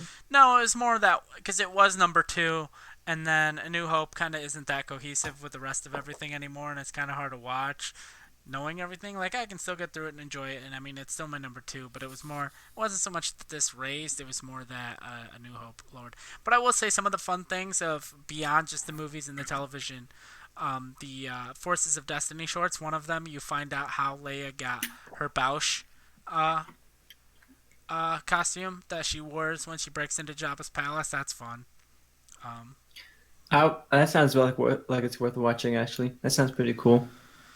yeah, I'm sure if you just like type up like Forces of Destiny Bausch, it'll come up. And we also see Maz Kanata in that episode. That may be the, as far as like the chronological rewatch, it may be Maz Kanata's debut. I can't remember. She's definitely in it though, but I can't remember if that's her debut. This one for me when I rewatched the whole franchise recently really enhanced because for me I thought it was kind of a mess and I thought it kind of repeated a lot of the same beats from A New Hope and didn't seem like it was doing a ton of new. But when I watched it as a whole, I don't know, it works so much better for me and a lot of those thematic parallels really help enhance this movie a lot and make that final battle feel like it's not just Luke versus Darth Vader, but it's like the entirety of good versus the entirety of evil. And you spent how much long watching this? But yeah, Return of the Jedi, great finale to the trilogy. Anything else you want to say about the original trilogy in general, or do you think it's time to take a leap in time? I'm trying to think. I think that's pretty much everything that I have to say. Um, oh, one thing I want to see more Han Solo and stuff. I know he got his movie and stuff, but I don't know. I feel like he's kind of overlooked. As sort like Leia's appeared in Rebels, like Luke technically appeared in Rebels. Okay, I'll say Luke and Han. I need more Luke and Han, but we'll get to where I think Luke should show up. I don't know where to put Han and stuff, but more Han, and we'll talk about where when we get to the end when I talk about filling in gaps. I'll say where I think Luke should show up. All right, let's speaking of Luke, speaking of some gaps, we got a TV show here to talk about, Joe. One that I know you're a huge fan of. It's Uh, still in its early stages, similar to Bad Batch, where we're only a season in. 2 seasons. 2 seasons in. But how do you feel about The Mandalorian, Joe? Uh, I know you're a big fan. Perfect cohesiveness, I would say, for the most part. Ties directly to the prequel trilogy. It feels 100% like it's in the same universe as everything else. I think, you get the little mechanic droids from Phantom Menace. I mean, I guess they were in Phantom Menace and Attack of the Clones. They were in a couple episodes. Obviously, Boba Fett appears. Um, Spoiler alert. Um, and He's in there. and it kind of works. I like how they kind of combined all of the Mandalorian stuff from Legend. Like people at first are like, "What? This doesn't connect at all." The Mandalorians take off their helmets all the time in the Clone Wars, and then you kind of find out like, oh, he was raised by like super hardcore extremists, and it's part of his journey. And I think I kind of like the idea of combining somewhat all of the stuff about Mandalorians from Legends into like one narrative in a way of like, no, there's like different people have different beliefs of what it means to be a Mandalorian. Some believe you have to be born on like a Mandalorian system. Others believe no, it's just like a creed. It's a belief system. So Yeah, I'll talk a little bit and say like you mentioned bringing in characters and stuff from Legend as well, and Disney got some heat initially for throwing all that stuff out and saying, "Oh, we're gonna make our own continuity," but I think They this had show to. kind of shows the potential of that. Like you now have this whole list of characters that you can draw from or not draw from. Like you look at something like you mentioned the Mandalorian past, like all of that lore from Mandalorian. They could have done nothing with that if they wanted to, but they took what they wanted and left what they didn't want. And I think that's kind of the magic of having all of that legend stuff out there. There's no way they wouldn't have thrown that out. Like The they thing they people bought a forget the franchise to most, make money. the thing people when Disney bought Lucasfilm, it was still well, number one, George Lucas handed over the reins to Kathleen Kennedy long before he sold it. Like he sold it in 2012, and I think he handed over the reins in like 2009, 2010. But he was still like working because they were still working on like Clone Wars and stuff. But he had passed it down to her. Um, but it was George Lucas's decision when Disney bought Lucasfilm because he was still gonna do creative stuff there until I could go on a whole rant about everything of how people. But either way, it was George Lucas's idea, and he's the one that's like we're scrapping all of the legend stuff. So people are like, "Oh, Disney like betrayed us and did all this." George Lucas never gave a single shit about legends. George Lucas thinks Mara Jade sucks. Yeah, there's no way that Disney would have kept all that stuff. Like Yeah, the and the problem with thing the old that's legends is that every single gap was filled in practically. Like every character had so many arcs, and like if they're gonna make sequels, they couldn't have possibly been like, oh, we gotta make them a continuity with the Thrawn trilogy from 1980. Like, no one cares about. I mean, people care about that, but like the general audience, I promise you, is not Heir to the Empire. no, yeah. I'm a massive Star Wars fan. I've never read Heir to the Empire, and I probably never will. And people can have opinions about that. I give a shit. Um, but yeah, and one of the things I always go back to as far as I fully believe that because Spielberg, George Lucas had treatments written for 7, 8, and 9, and J.J. Abrams threw them out, and people give shit for J.J. Abrams for throwing them out, but J.J. Abrams loves Star Wars and idolizes George Lucas, right? Do you imagine how bad those treatments would have to be for J.J. Abrams to basically be like, we're not going to use these? That would be like if 10 years I became a famous like legendary top filmmaker in the blockbuster scene, and Warner Brothers approached me and said, "Hey, we want you to Christian Bale is signed on. Um, we want you to do The Dark Knight Returns, a continuation of Christopher Nolan's Batman trilogy, starring Christian Bale, and we even have Christopher Nolan's treatments for him, and we want you to use these." Do you know how fucking awful those would have to be for me to look at Christopher Nolan's treatments for The Dark Knight Returns and be like, "No, I'm not going to use these. I'm going to go my own way." Like, I fully believe they were just horrendous, or maybe not like bad, but not what you would want from like a big blockbuster. And especially knowing that George Lucas wanted to delve deeper into like the midichlorians and like the science and the explanation behind the Force. I think they took the good parts out of it, like the character of he had a character Kira that they changed to Rey, and the thing everyone hates the most of like Luke being off on an island who disconnected from the Force was straight up from George's treatment. So I think they took the good parts and threw away all the garbage, and I think it was a Yeah, lot more I would love garbage to than see an good stuff. alternate universe. Bring me Yeah, to a multiverse where they made those nuggets see what they look like. yeah, I'd Because be I think interested George in. Lucas. I think I'd be interested in watching them, but I think if they somehow somehow lived in that universe, I think the number one complaint is how the hell did Disney let George Lucas, who made the prequels, still run and make Star Wars and not get somebody like J.J. Abrams? Yeah, Mandalorian. But let's talk We about were on that Mandalorian. It topic, but we started. got very distracted. I But get yeah, distracted a lot, especially when I'm tired. Okay, I've been up since 6. I've been up for a long time, but Mandalorian. Mandalorian. I have a question for you. Oh, if you have anything to say, but I had a question to end it on, so you can say more if you have more to say. Yeah, I think it's cohesive. I like all of the how it's connected. I'm very excited to see where it goes. I like how I know you disagree, but I like how they bring in older characters and tie it in. And I think it's a kind of I'm curious to see where it goes as far as the big canon of Star Wars. I think are we gonna delve into like the cloning and the Snoke stuff? Like, what's gonna happen with Grogu? But I yeah, think we got to dive into it's the hard. cloning stuff. It's hard to say like talk about its connectiveness and its story of Star Wars when we haven't fully explored all of the Mandalorian yet.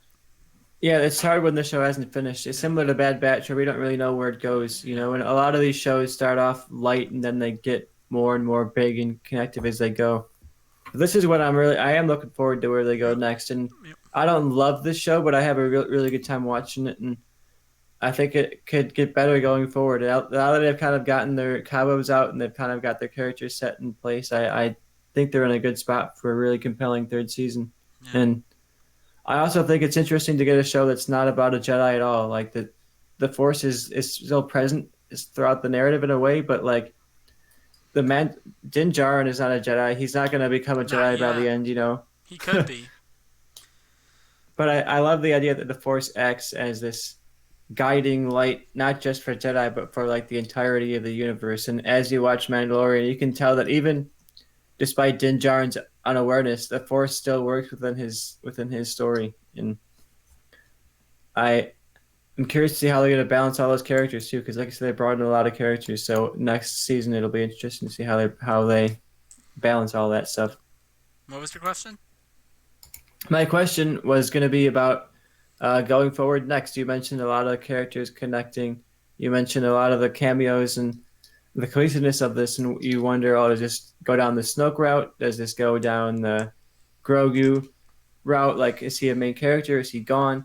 I just want to know from you, Joe, what do you think is next for Mando? Does it go down this big Empire plot? Does it become this bigger show, or does it stay as Din on his missions? You Like, got what is the plot next? What do we get next? my full prediction, as far as this season goes, is I fully believe he gets a droid companion. You got to maintain that cuteness with Grogu gone, and I still believe season 3 is gonna end either penultimate episode or finale of um, Grogu or not Grogu, Mandalorian and whoever he's with gets pinned down again.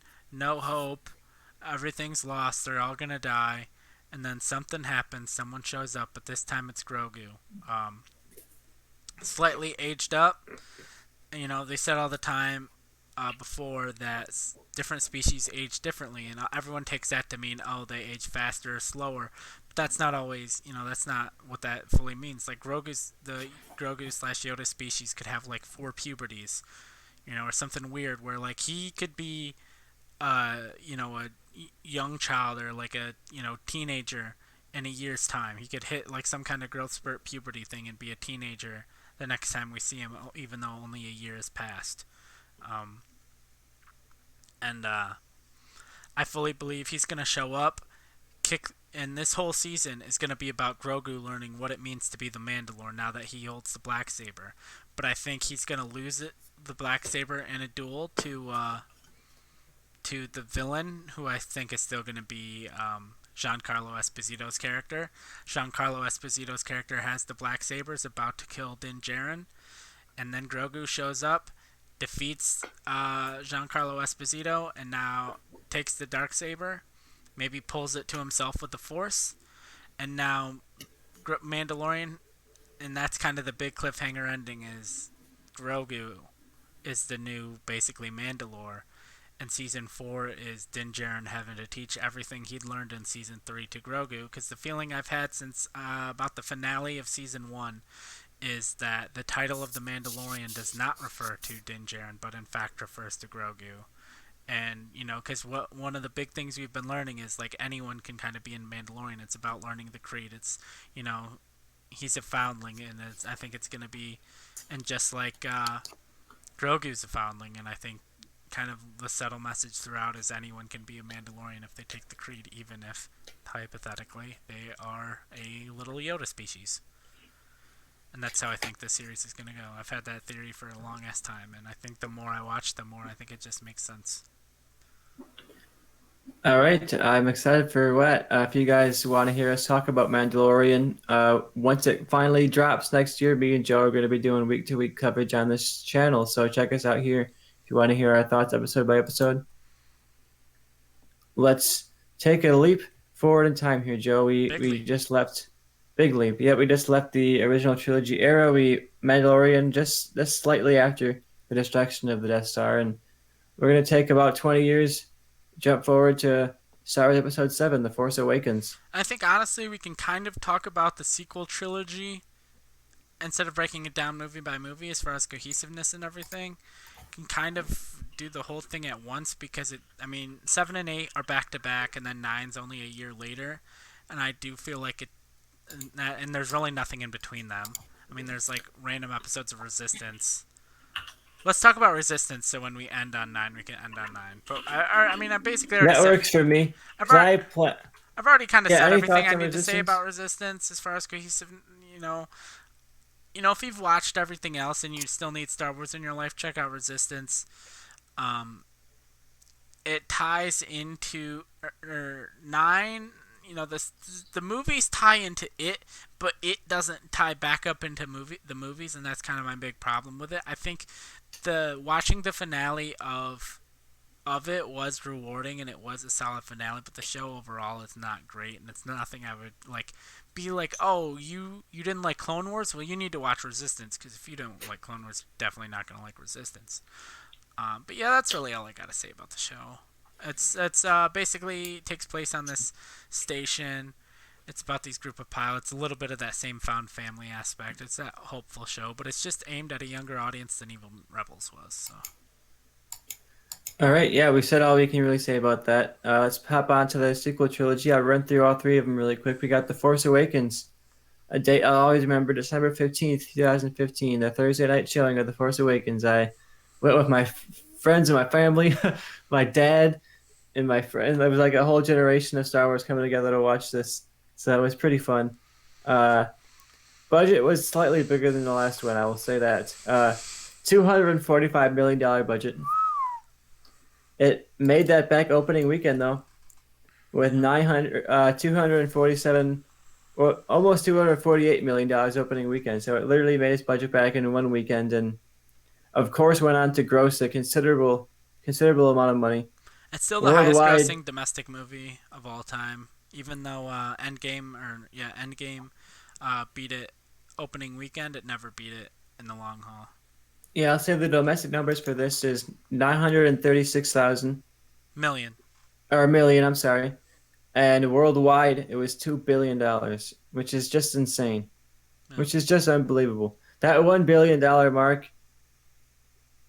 How do you cross that twice? yeah, You got to be Star Wars, I guess. yeah, I think it's fun to watch the box office of this franchise because it's so dynamic. yeah. The Last Jedi, we got a budget of 317 million. Did not make that back. It made 220 million. That's a huge budget. 317 though. But 220 they made.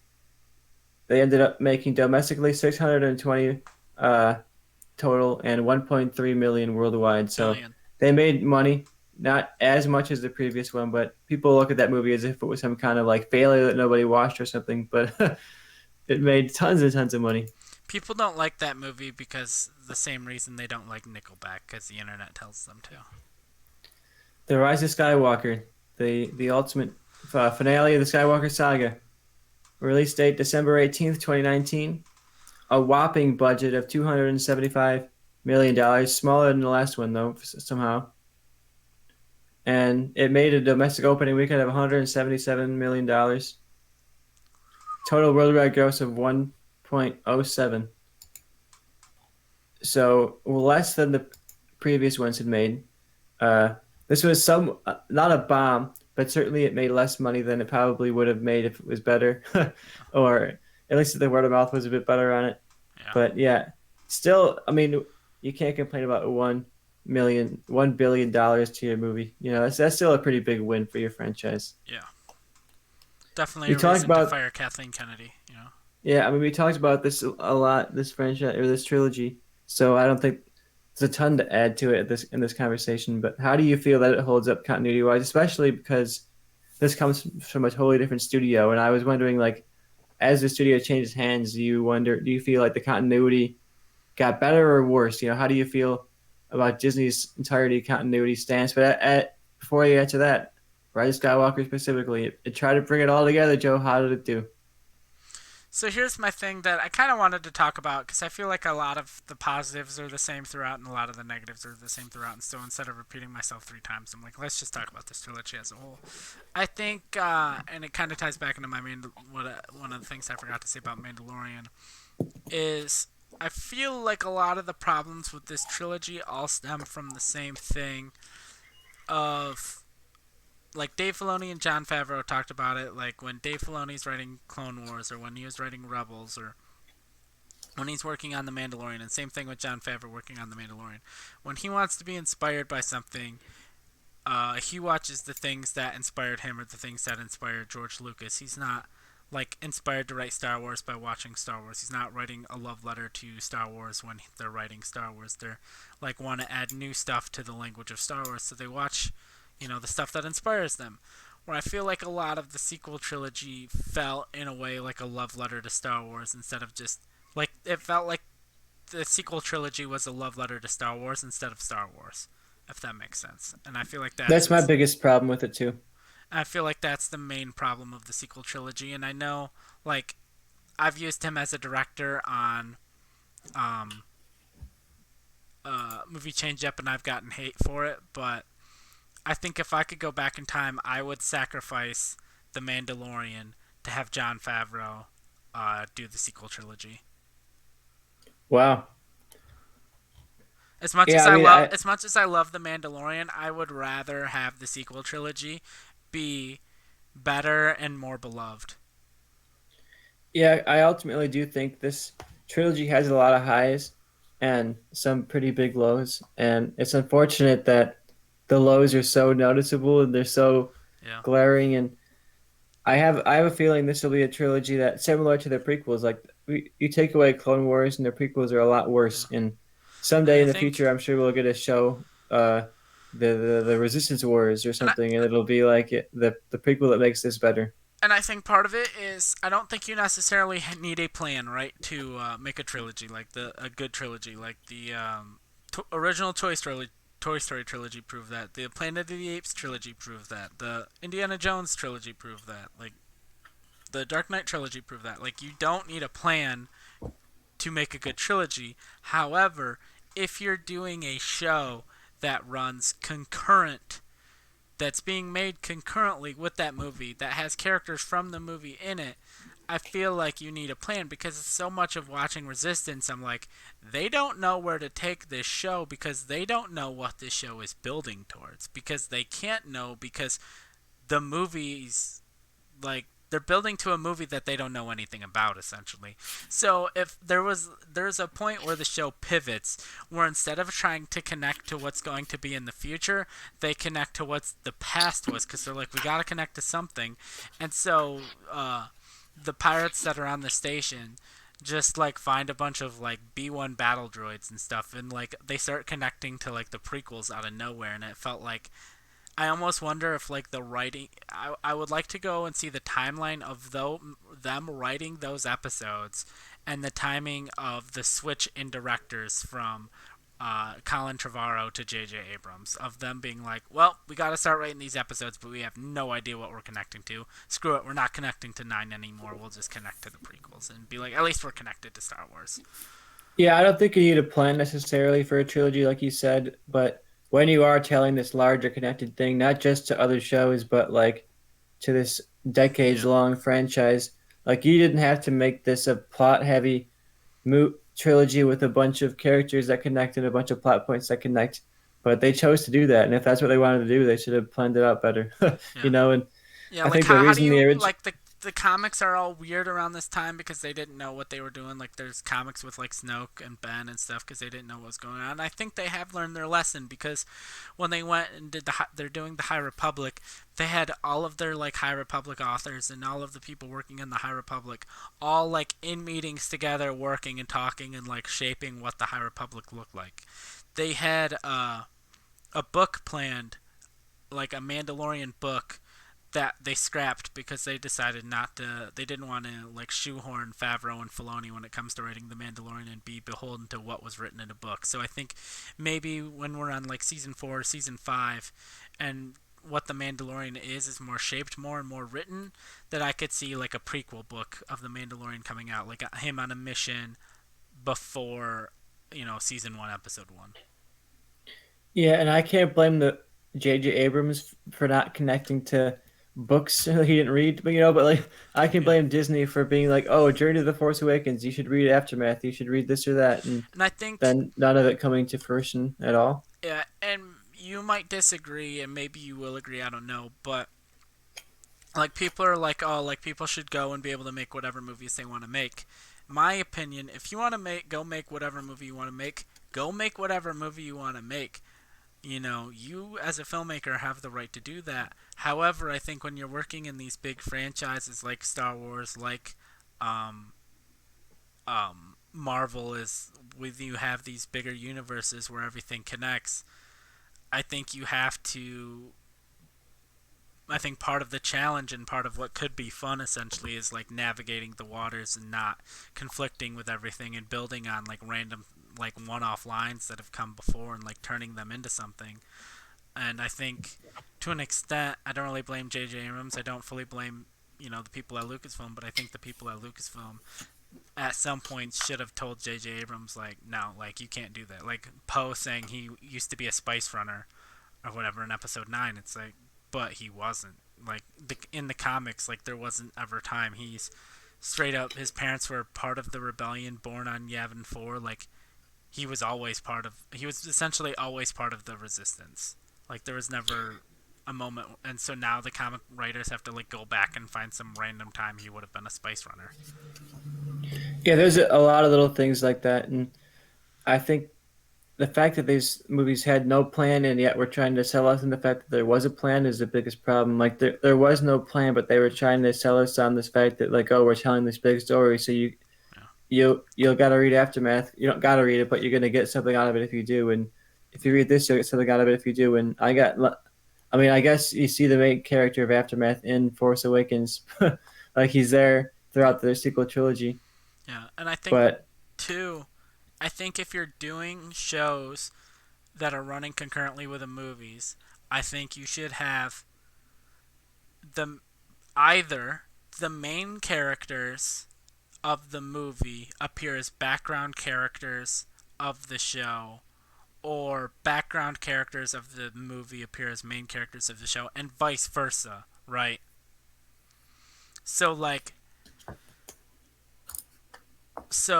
and like part of the thing with not having, so like, Mandalorian isn't running the same. It doesn't take up the same time period as any of the movies, so it doesn't necessarily need like Luke Skywalker. I'm not mad that the Mandalorian is not um, um, in Return of the Jedi, because obviously the character wasn't created at that point. However, if they were making a movie that took place 5 years after Return of the Jedi, dealing with the underworld and all that, and like didn't have Din Djarin, but had the characters from the movie in Mandalorian, it would be weird. Like to me, how do the characters from Resistance not appear uh in Rise of Rise Skywalker of in the final battle. Skywalker in the final battle when they're all dealing with the same stuff? The whole show of Resistance is them fighting the First Order. You have Kylo Ren appear via hologram in the finale. How do you have no? I mean, obviously it's because there was no plan and they had no idea when they were writing it. How do you have no allusions to General Hux being a spy? How do you have no allusions to anything about Palpatine coming back? And obviously the answer is because there wasn't a plan. But then it goes to, well, why didn't you have a plan? Like, what's the point of making a show where you don't even know where it's gonna lead? Yeah, I think part of the problem is, like you said, they were making movies and shows at the same time, taking place at the same time. Like, I think what helps the Clone Wars work is they were writing that after the Yeah, prequels had been yeah, out for a while, yeah. so they were able to kind of look and be like, They knew okay, what worked, what exactly. didn't, Yeah, where are we going? they could write the Siege of Mandalore because at that point, Revenge of the Sith had come out over 10 years ago, and so they knew exactly how to connect it, and they didn't have to change anything. And And obviously, I do hope. Yeah. going forward that they have some level of plan. They don't And need then to be like, okay, in this movie this happens scene by scene by scene, but like yeah. an idea of where you're going is all you need. Like a goalpost that you're trying to get to is all you need. And it does appear that they have learned their lesson, like I said, with getting everyone from High Republic together and then like just canceling the Mandalorian book and all of that. It seems like they've learned their lesson.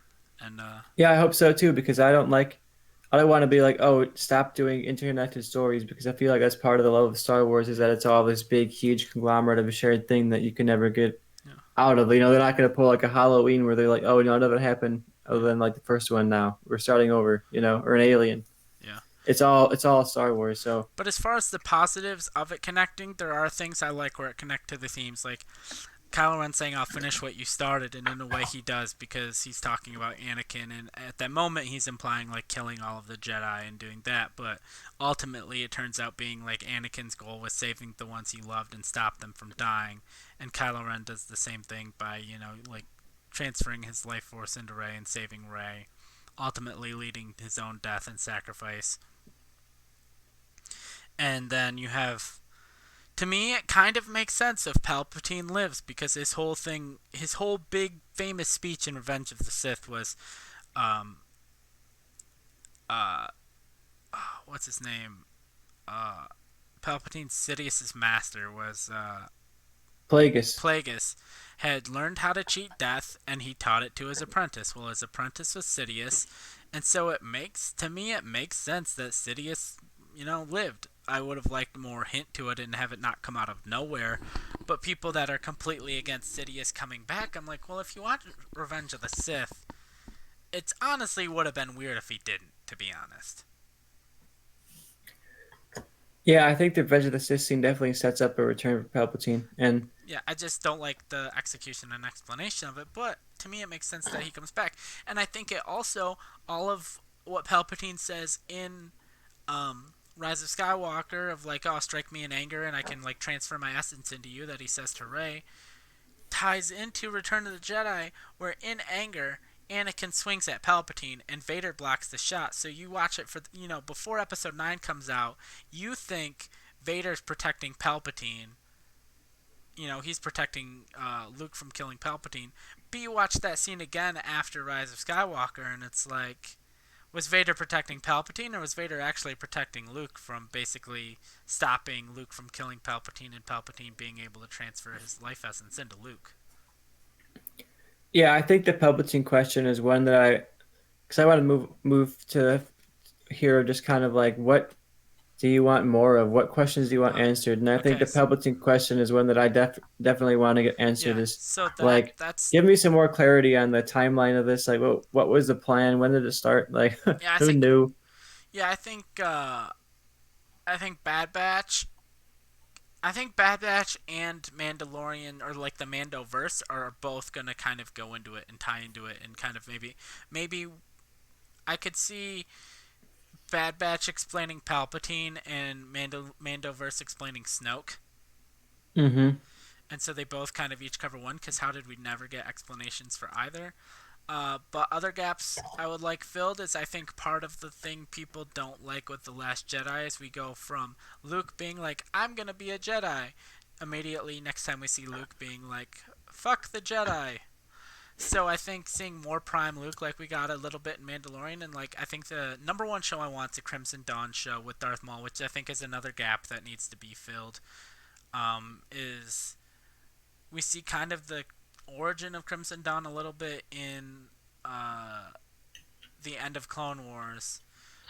We see we see a dash of them um, in Solo, but then the next time we see Maul, like he's very clearly not involved with Crimson Dawn anymore, and he was just alone in some Sith temple. So I would like more explanation in what happened there. So I think I'd love an animated Crimson Dawn show.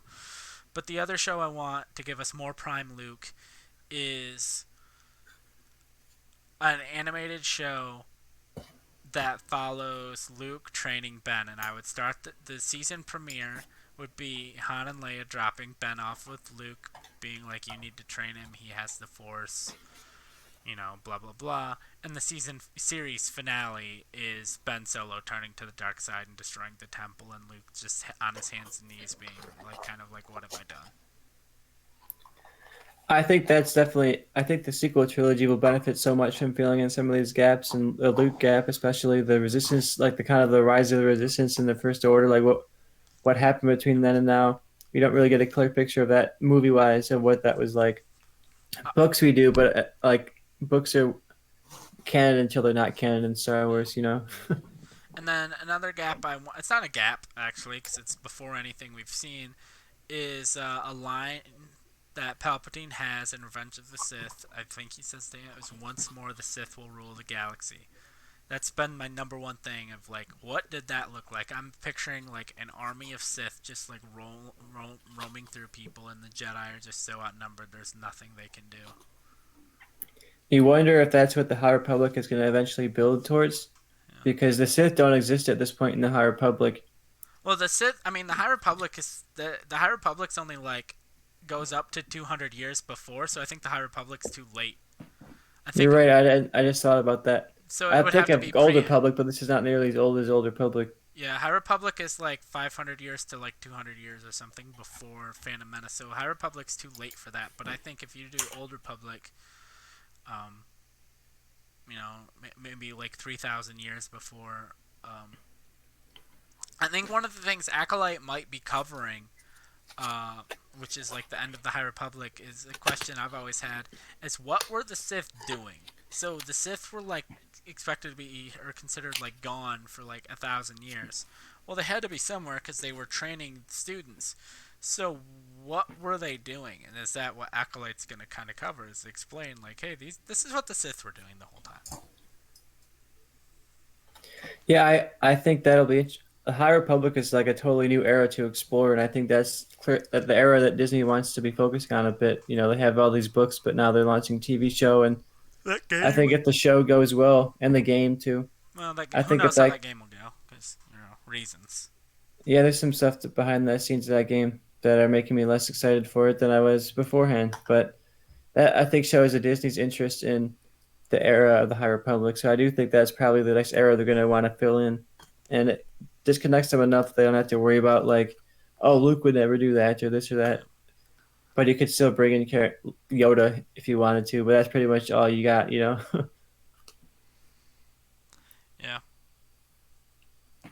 Just trying to see. I think I have pretty much answered all of my notes, but I have a question for you. What do you got, Joe? So hallway scenes have become somewhat popular in Star Wars. It started kind of with Vader in Rogue One, and then Maul got one in Clone Wars season 7, and then Luke got one in season 2 finale of Mandalorian.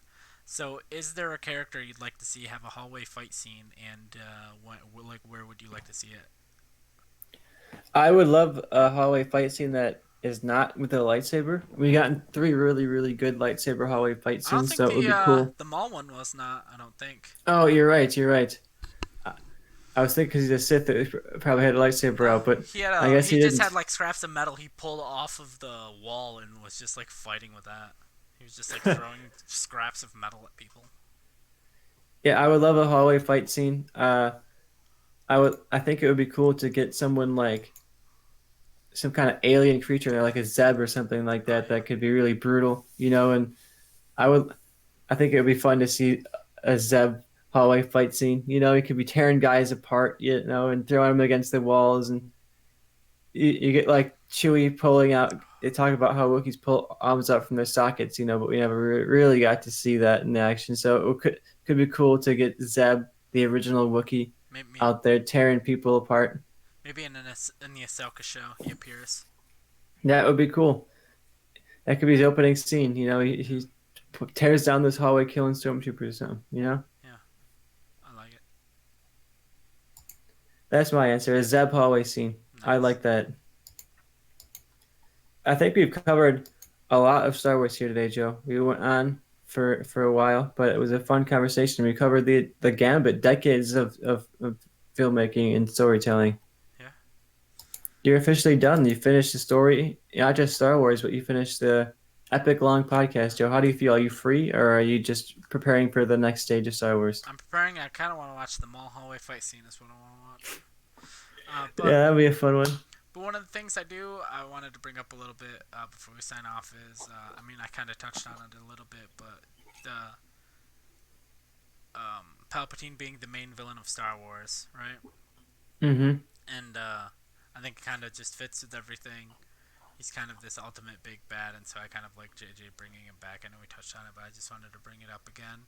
And then I know we talked a little bit off air about the chosen one prophecy and like who is the Oh, chosen one. right. And to me, it's a very clear cut answer, and that is it's always Anakin. People bring up the scene in Rebels between Obi Wan and Maul, and they're like, "What? Disney changed it from Anakin to Luke because he Obi Wan says Luke's the chosen one." It's like, well, Obi Wan's wrong. Obi Wan has lost faith in Anakin, and then when Return of the Jedi happens, and Obi Wan tells Luke he has to kill Anakin because Anakin lost his way, Luke finds another path and also turns Anakin to the light side, and Anakin kills Palpatine. Well, kind of, but for the most part, kills Palpatine because Anakin's the chosen one. But sometimes evil's not always defeated. Like World War II, we defeated the Nazis. The Nazis lost, and then a couple years later, more bad guys show up. Because that's what There's happens in still life. Nazis. You know, Yeah, the Nazis are still out there. sometimes you win the war, but then more bad people show up. And for people that say I could go on this rant, and I've made this argument forever, but people that say like, oh, it takes away from Anakin's arc because he was the chosen one and he was supposed to defeat Palpatine and blah blah blah blah blah blah blah blah blah, and it diminishes the whole thing, and now Anakin's arc was pointless. Well, Anakin didn't give a fuck about the prophecy in that moment. He wanted to save his son. Guess what? He saved his son. So whether Palpatine lived or died doesn't matter. And End of rant. bring balance to the Force doesn't mean bring balance to the Force forever, and it never balances again. Like Anakin still brought balance to the Force. He brought peace to the galaxy for 20 years. You know, like, Which is, and then eventually side darkness note, started to rise up yet again. about as long as it was in chaos. So what are you gonna do?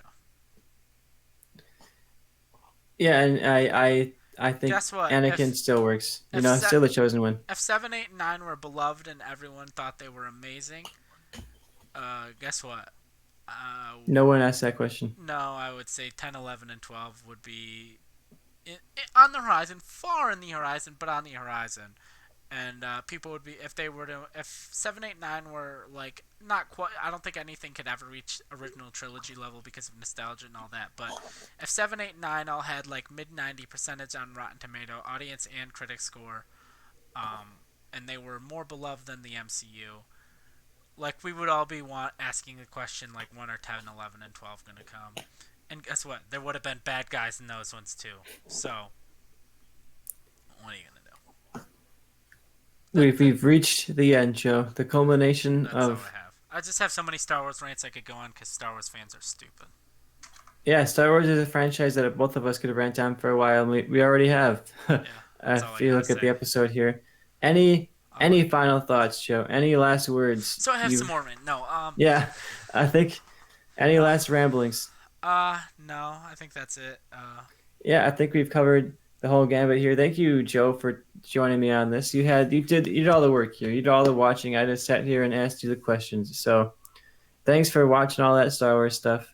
Uh, I can't wait to cover Mandalorian with you. It'll be a fun coverage. Of course, we have Book Book of of Boba Boba Fett Fett. before that, just a couple weeks away from here now. Yeah, we got So Book of Boba Fett, Kenobi, Andor, and Bad Batch season 2 before we hit Mandalorian. But yeah, we have got a lot ahead of us. But yeah, it'll be a fun time covering all those shows, covering the Marvel shows too. So if you guys oh, like, one more question.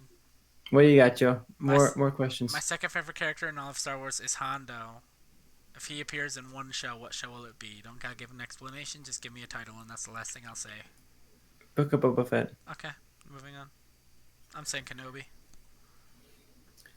I think, yeah, it'll be fun to cover us week to week. We cover not just Star Wars, but we cover all of Disney Plus here, and we not just Disney Plus. We do all kinds of movie coverage. We do reviews. We do competition shows. Me and Joe or me and Bobby, or me and Johnny, or Johnny and Joe. We all fight it out and movie pitch battles. We have all kinds of content on here. Brackets. Joe thinks he's the best, but you know, he can't even win a match. So is he really the best? So Tristan sucks. I'm the best. Tristan's muted. He doesn't know anything. All right, you can talk now. yeah, if you guys want to watch more content of us talking about movies, talking about TV, talking about Disney, check it out here. We'd love to have you. Follow us at Movie Changeup on Instagram or on Twitter. We posting a lot on there. We try post. We don't post as much as we probably should, but I always say I'm going to try to post more on there. So come follow us and encourage us to post more on there. Give us some interaction. We'll post a lot. All right. Thank you guys so much for watching. Like I said, this is Movie Changeup. So follow us here, subscribe, all kinds of good stuff. And until then, without further ado, goodbye.